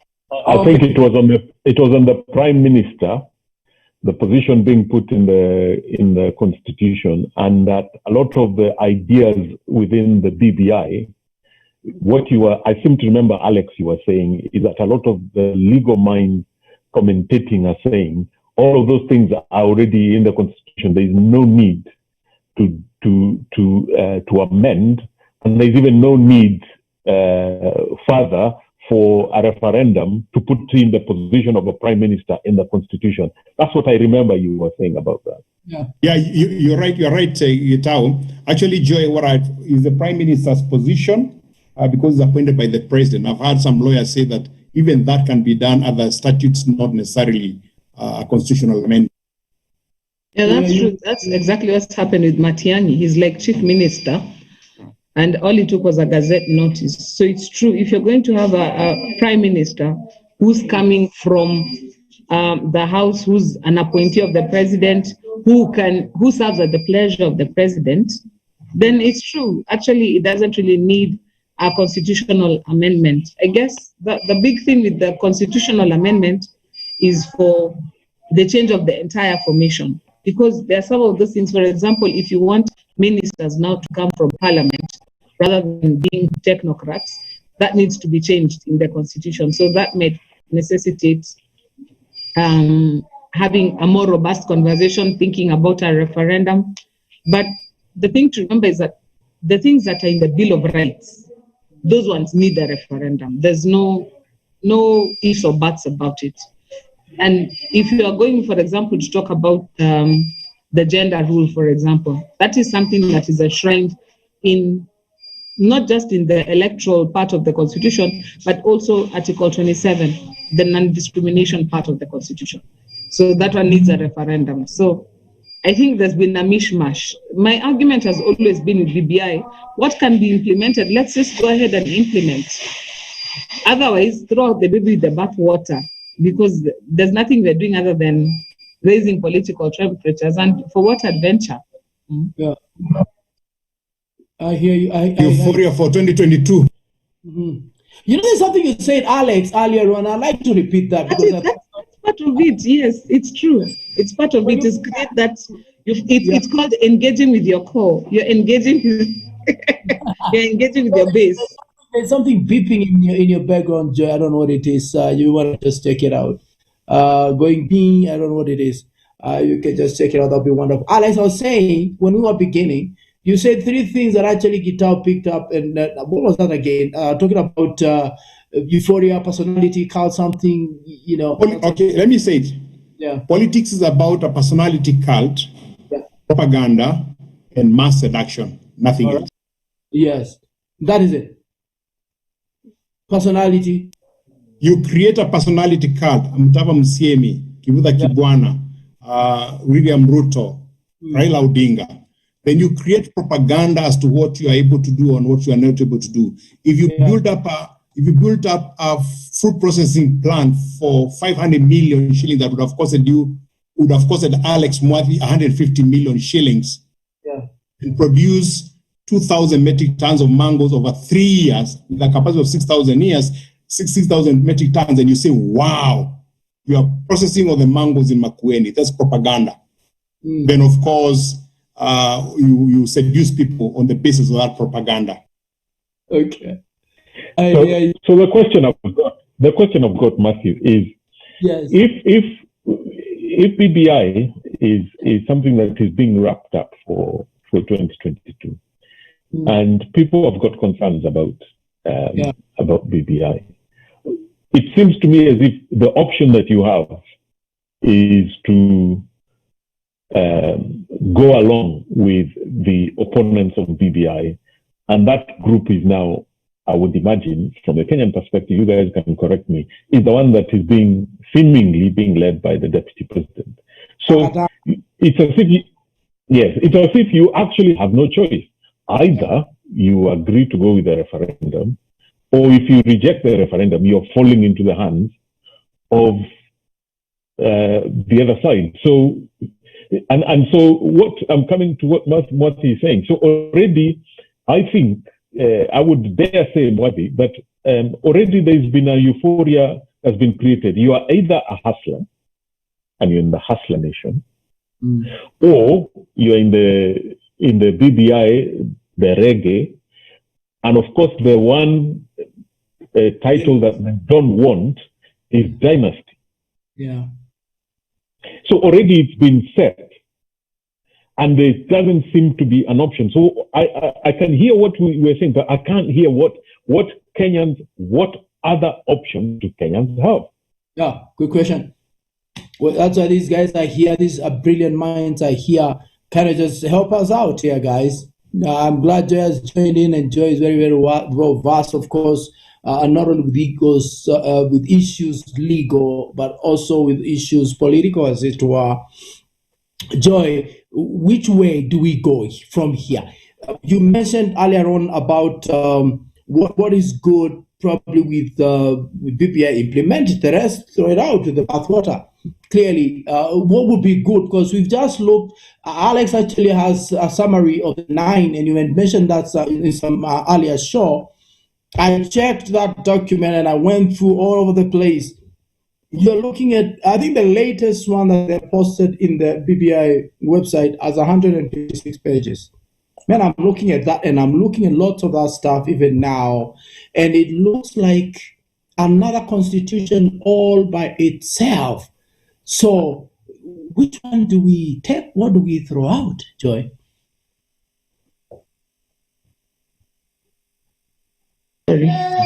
Right now, even if we wanted to do an analysis of the BBI, I don't think it is helpful because there is a BBI too. So the one we are looking at was the one that they had done before. The second one is the one we are being told is around the corner. So because it's around the corner, until it manifests, we don't even know what we are dealing with. Now, having worked with some of the people who are working on the document, I know they are trying to be as much as possible, to be as faithful to BBI1 as possible, listening to the comments at validation and beefing up the document. Now, if along the way, insertions were made that we are very far off BBI1, we will only know when it is unveiled, because the cards have been played very close to the chest. We are not sure whether it is even being amended as we speak, or what was handed over is what will be revealed. So which way do we go? Right now, there's no way to go. And I keep telling people, there are some conversations that were raised in the BBI that we need to have.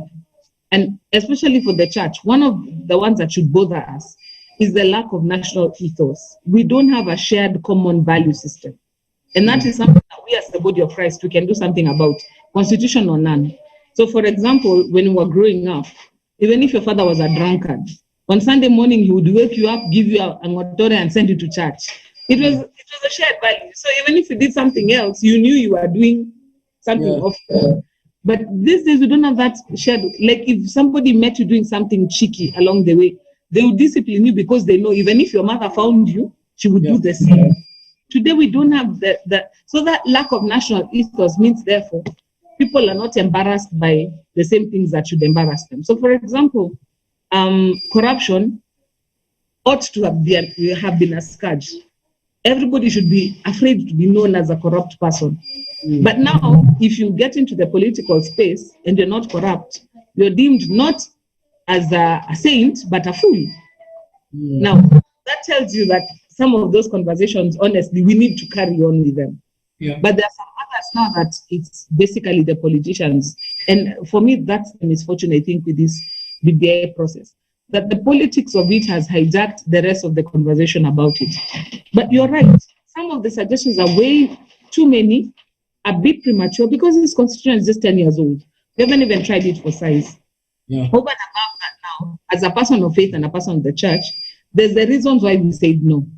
3/4 of those reasons have not been addressed in this BBI. So why would we support a process that did not address, for example, Article 32, or deal with Article 26 for the on abortion, or deal with Article 53?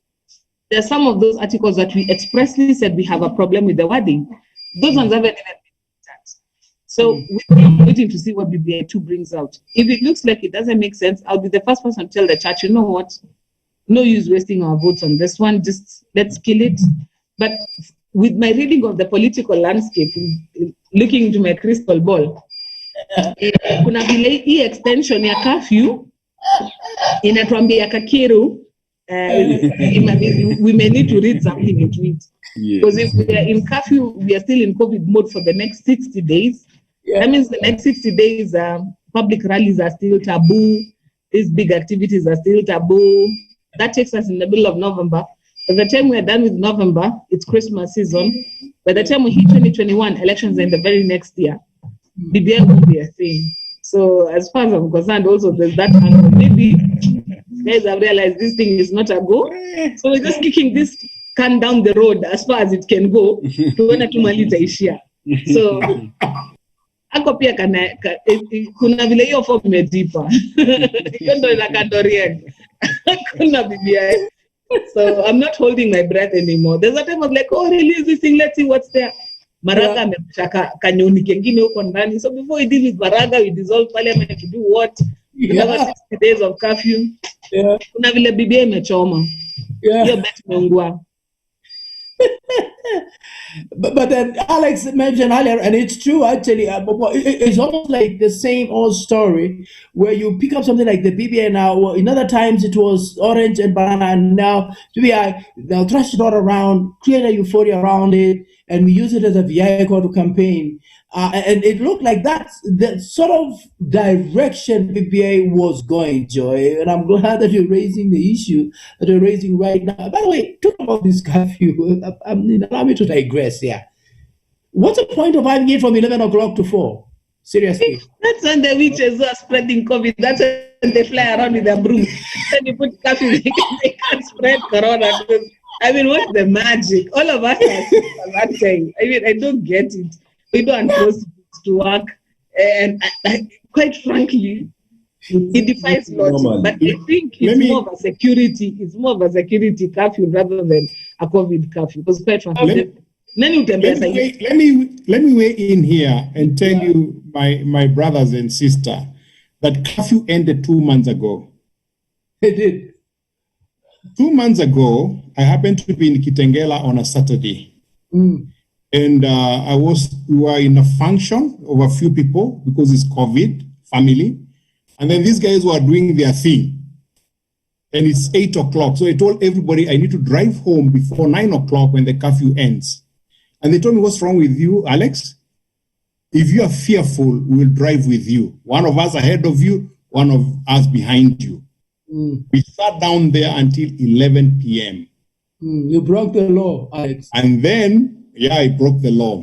And then we came, and guess what? From Kitengela to Nairobi, there was heavy traffic.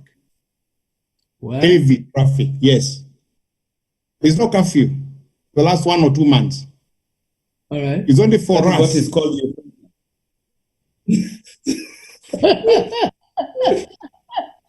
right. I mean, it's just to allow these, witches flying around with their brooms and stuff.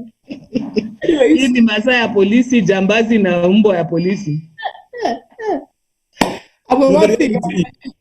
Yes, David. I think we've come back to the same thing I said at the beginning. Listen, guys, it doesn't matter what documents we have in our hands.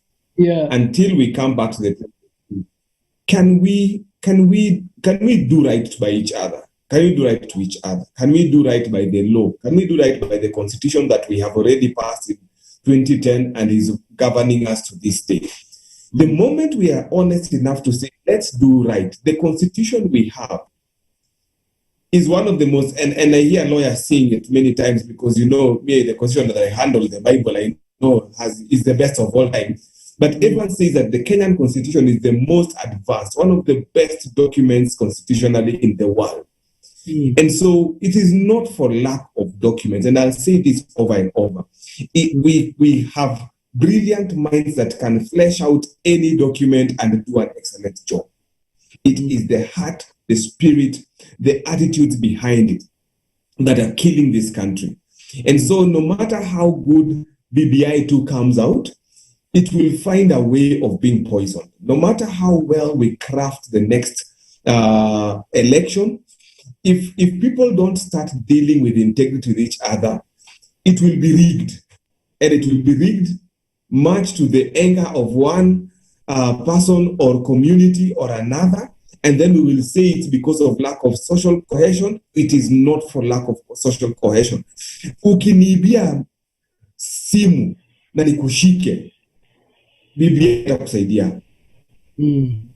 Because it's about you failing to do what is right by the law of the land.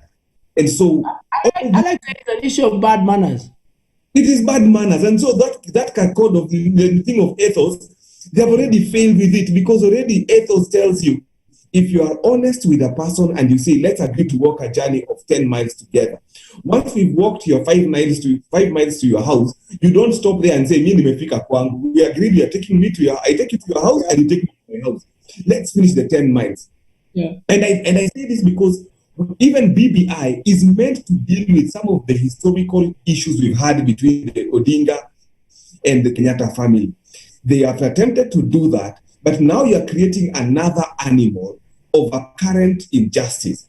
because the same being played that was being played in those years is being repeated and has been repeated over and over. And listen, guys, we will play each other to the grave. It doesn't matter. And even when he said inclusivity, where?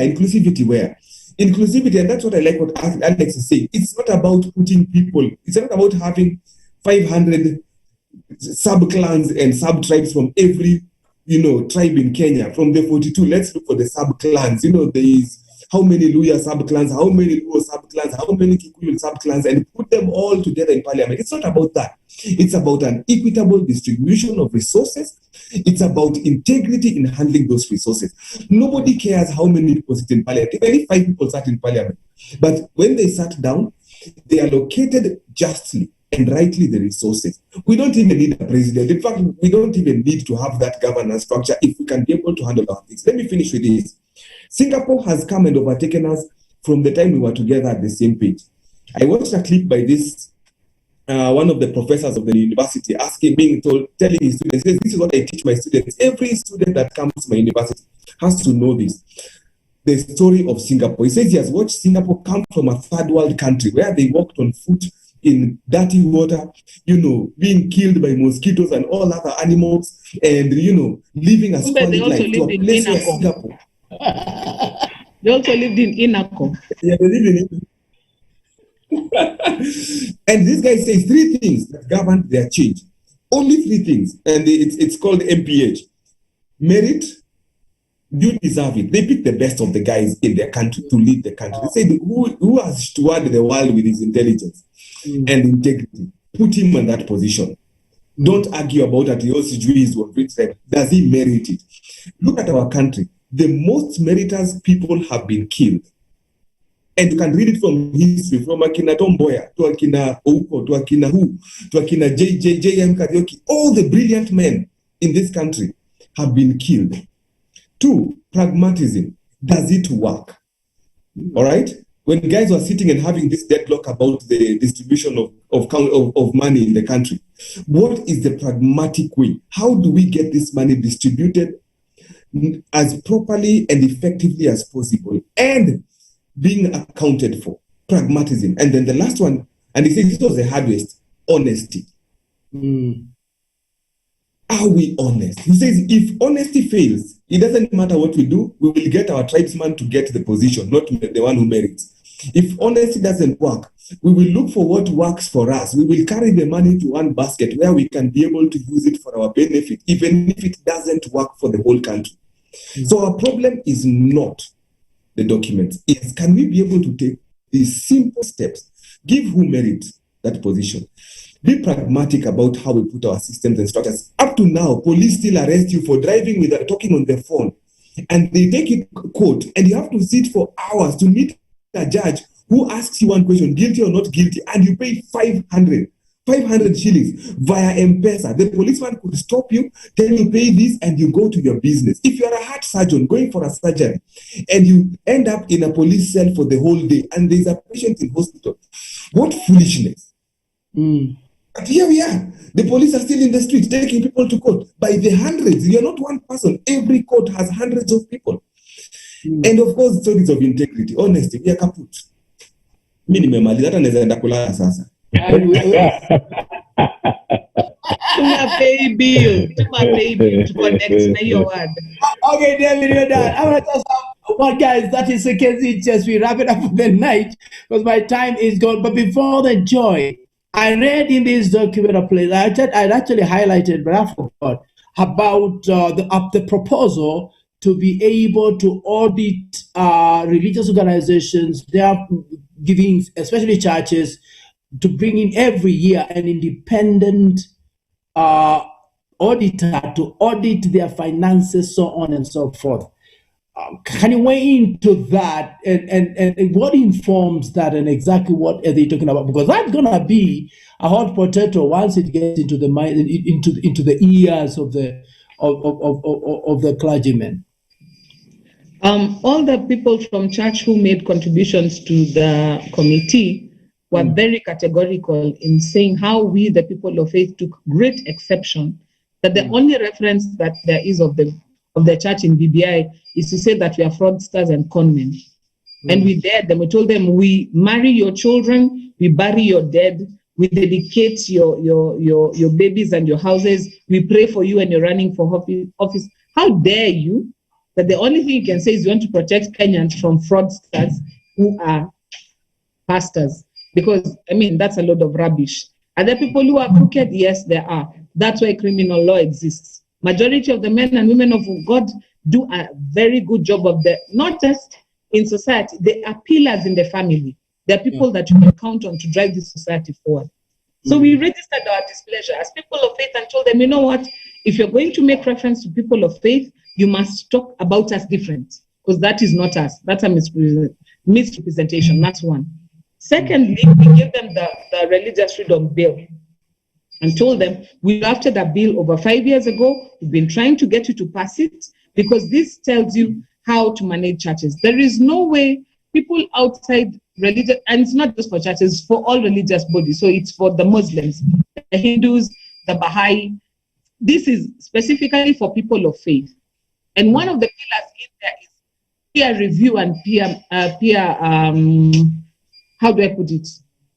Peer review and checking each other, such that if something happens, it is your fellow brother bishops, it's your fellow reverends who are sitting to listen to this matter and give a rendition, rather than being held before a judge or being held before some registrar in Sharia house who knows nothing about things of faith, but purports to be, judge and executioner. The other thing that we also admitted, which is also in the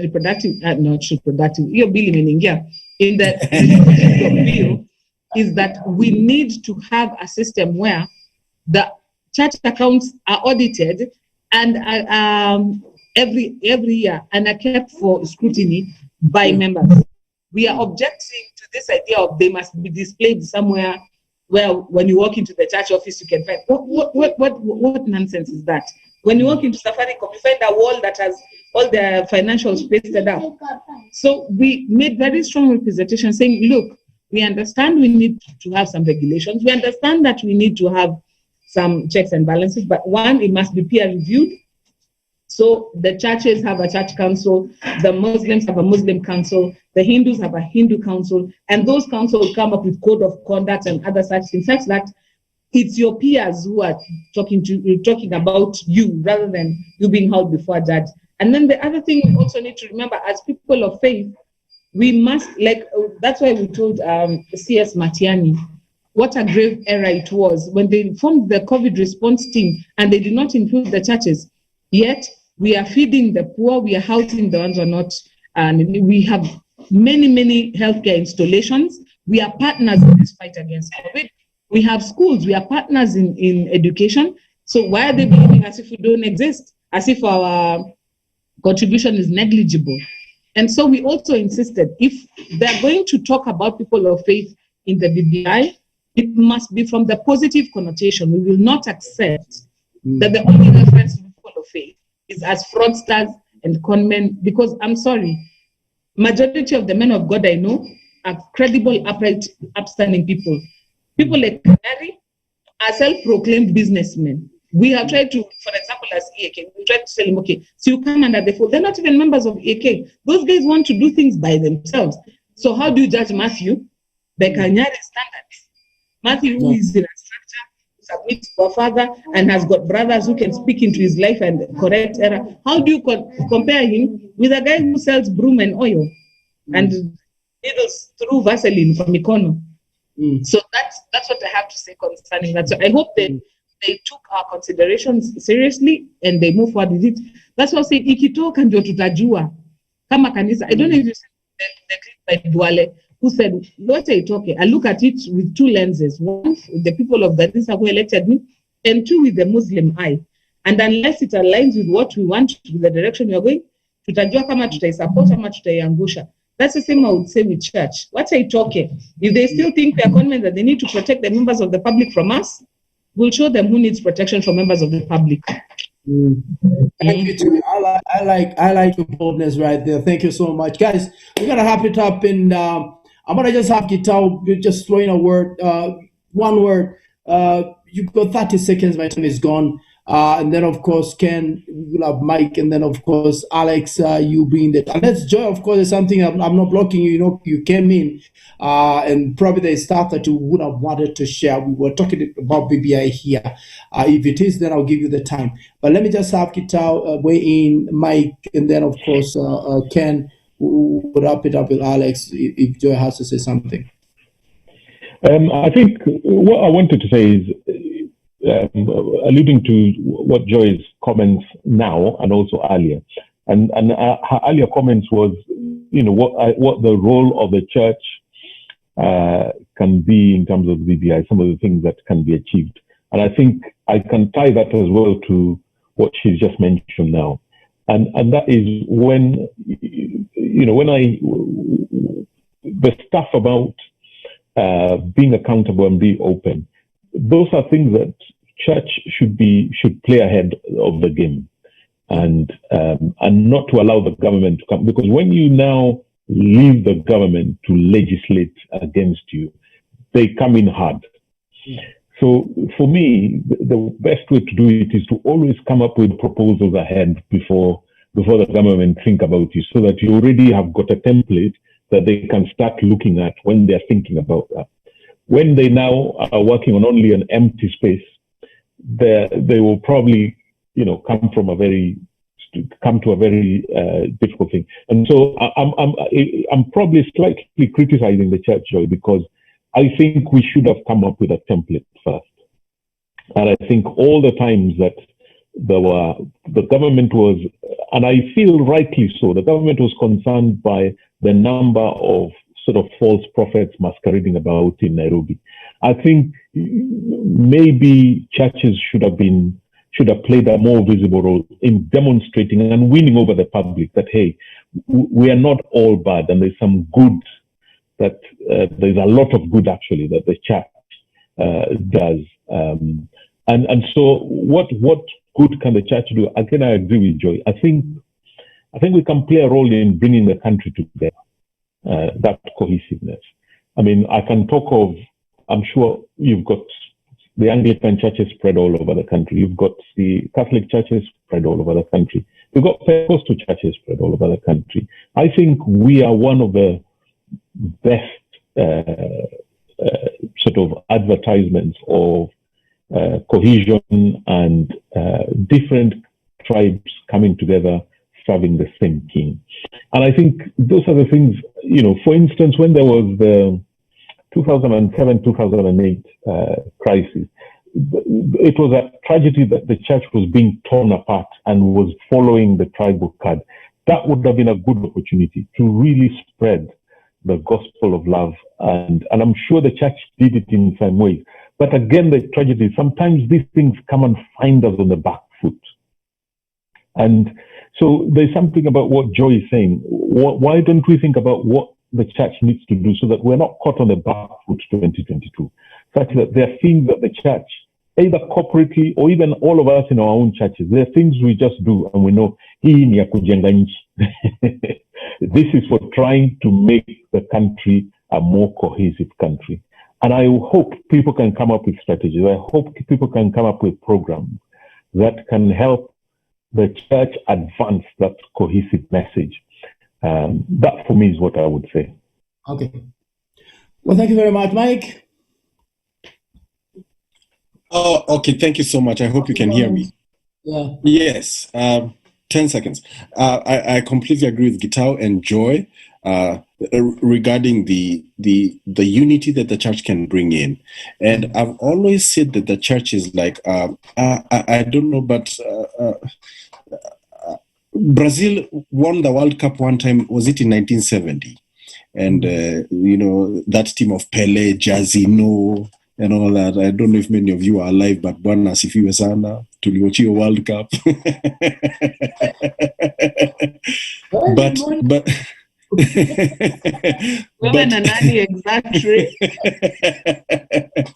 but they were such a team of superstars. Each individual players were superstars, and each were playing to shine.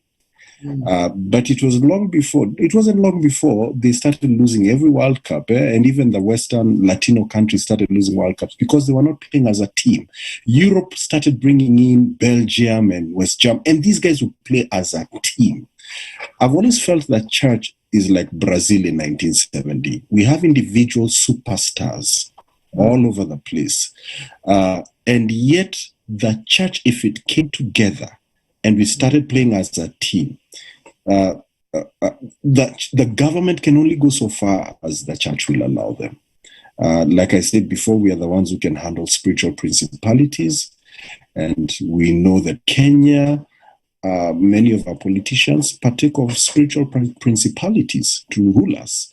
But the time for the church is coming. And I feel that the church is going to the Lord will allow circumstances in Kenya to where the church will now bring its A game.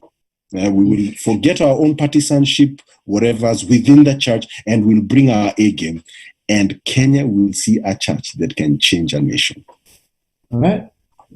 Thank you very much, Mike. Ken, chime in, bro.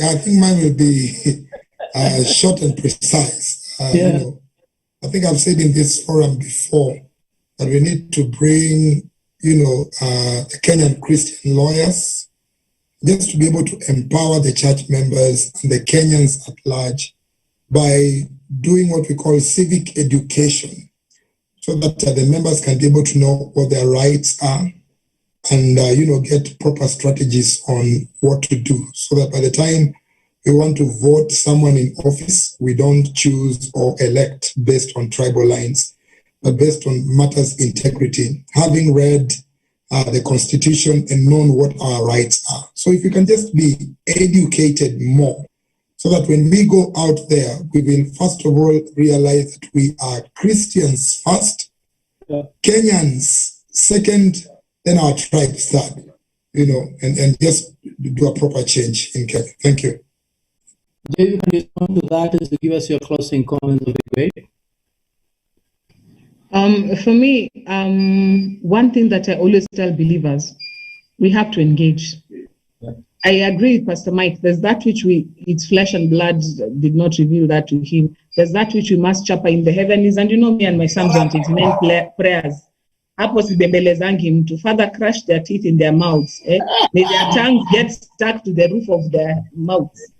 Father, may their wives be widows and their children be desolate in the land. I believe that 100%. May they melt like a snail.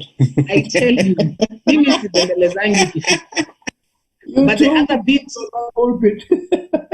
but the other bit that I must criticize the church, because I love the church and I belong to the church, is we decided we are going to have a little heaven down here, and we forgot that down here is not heaven.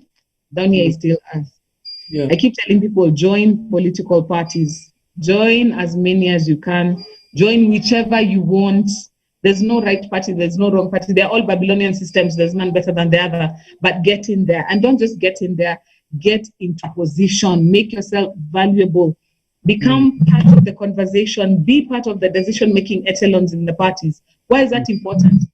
Pastor Ken is talking about when we go to elections, we elect people wisely. Do you know in Kenya, elections are won and lost at nominations, not at the election. By the time you're going to the election poll, I've already selected the bottom of the barrel and put them on the ballot.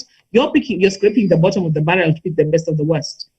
Nonsense. But if we are in political parties and we are active, we will ensure that even the people who actually make it onto the ballot are the best. But who do we let to go for nominations? Is the Kanges and the kids in the estate wanapoa finje, they go and, there's some nominations that zinamwagikiaga tu hivyo. So I would urge believers, engage. There's nothing like I'm saved, I don't do politics. That's nonsense. Get in there, get stuck in it, be valuable, and engage constructively. The only thing I beg of you, never forget that you're a citizen of heaven. So when you go there, don't go with the Kikuyu mentality, Aluya mentality, Aluo mentality. No, go in with a kingdom mentality, so that whatever you do, you still do to advance the kingdom of heaven. We can do it. We can be the change we want to see by infiltrating every space and filling it and occupying it, because we were told, go and have dominion. So let's go multiply after ourselves and take dominion over this political space. We can, even this mountain is ours. There's nothing that belongs there.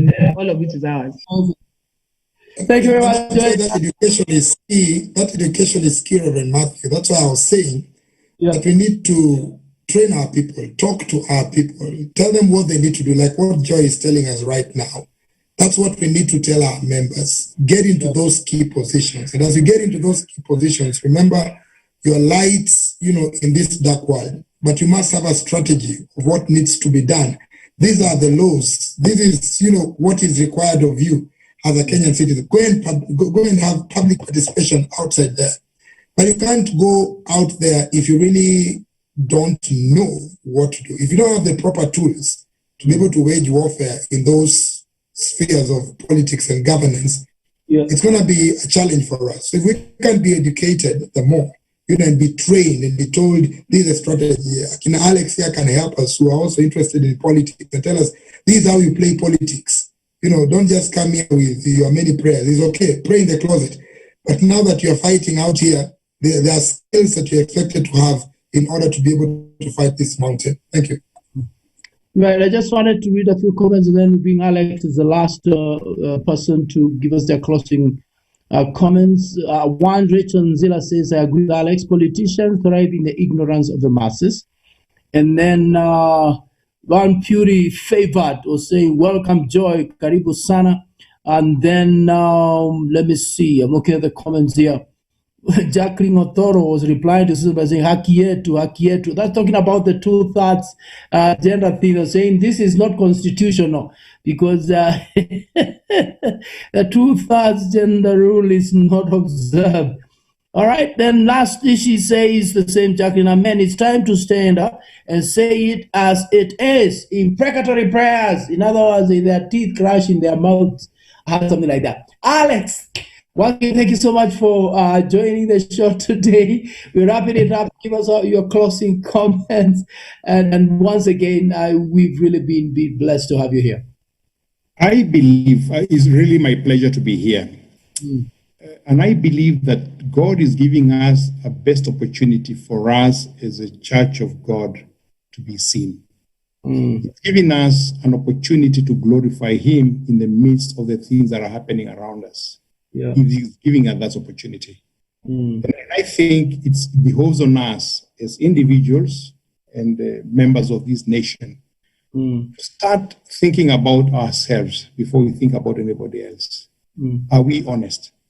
Are we sincere in everything that we do? Are we walking right? Do we keep asking ourselves, WWJD, what would Jesus do in this? Because it's so easy to point at others and accuse others for their faults. And remember the parable of the speck and the log in the eye. It's really speaking to us at this particular moment. And we need to realize that the things that are happening around us that we question and think that are not right are being caused by us. We are part of that. How comes Nairobi has over 400,000 so-called born-again Christians, and everywhere you go in Nairobi, there's corruption? It means that you and I are participating in corruption. You and I are part of the vices that we keep talking about. May God help us so that we can be able to stand firm and be honest. Not only because we are Christian, but because we are human beings. And as if we want to enjoy our lives, others must enjoy their lives. And I want to close with the words I began with, Ezekiel chapter number 22, verse number 29. The Bible says the people of the land practice extortion and commit robbery. They oppress the poor and the needy and mistreat the foreigner, denying them justice. Isn't that what we are doing in Kenya? And the Lord this evening is saying, I look for someone among them who would build up the wall and stand before me in the gap on behalf of the land so I'll not have to destroy it. But I found no one. May the Lord find you and me in this country. Amen. Amen. Thank you very much, Alex. That is absolutely profound and an amazing way, of course, to wrap it up for the night. Ladies and gentlemen, thank you so much for being here. Of course, as always, ever a joy and a blessing to just have this conversation. I want to appreciate those that logged in, the comments coming all the way from different places, from on Facebook, on YouTube as well, the likes of Gatimu, Timothy, God bless you, Morris Wainya. And of course, Facebook was just flooded with all kinds of people just bringing in their comments and joining in. I want to say thank you so much. Always, I pray that tonight you learned a lot, of course, around the BBI thing and things, political things, current things, of where we are, even as a church, and what we need to do. And once again, I appreciate that scripture that you read, Alex. Thank you very much. Otherwise, fellow panelists, thank you so much, Ken. Thank you, David and the Rabbi. And of course, as always, all the way from Oxford, Gitao, ever a pleasure to have you. Enjoy. And Alex, I think you guys need to become permanent members. You don't even need to be invited, because every time you come, you sharpen us, you show up. And this is what we need, to be honest. I totally agree with Ken that the church needs to be brought, sensitized, trained, taught, civic education, to understand what is our role. And I like what you say, Joy, that we cannot steer away from politics and say politics is a dirty game, so I can't join in, I can't be a member of a political party. I think, once again, I agree with you. That is pure baloney. That is nonsense. We need to jump in there and be part of the change that is needed. Thank you so much, ladies and gentlemen. The Lord bless you so much. Have yourselves a great night. We will see you next Wednesday, same place, same time. Otherwise, for me, is a great adios, amigos. God bless.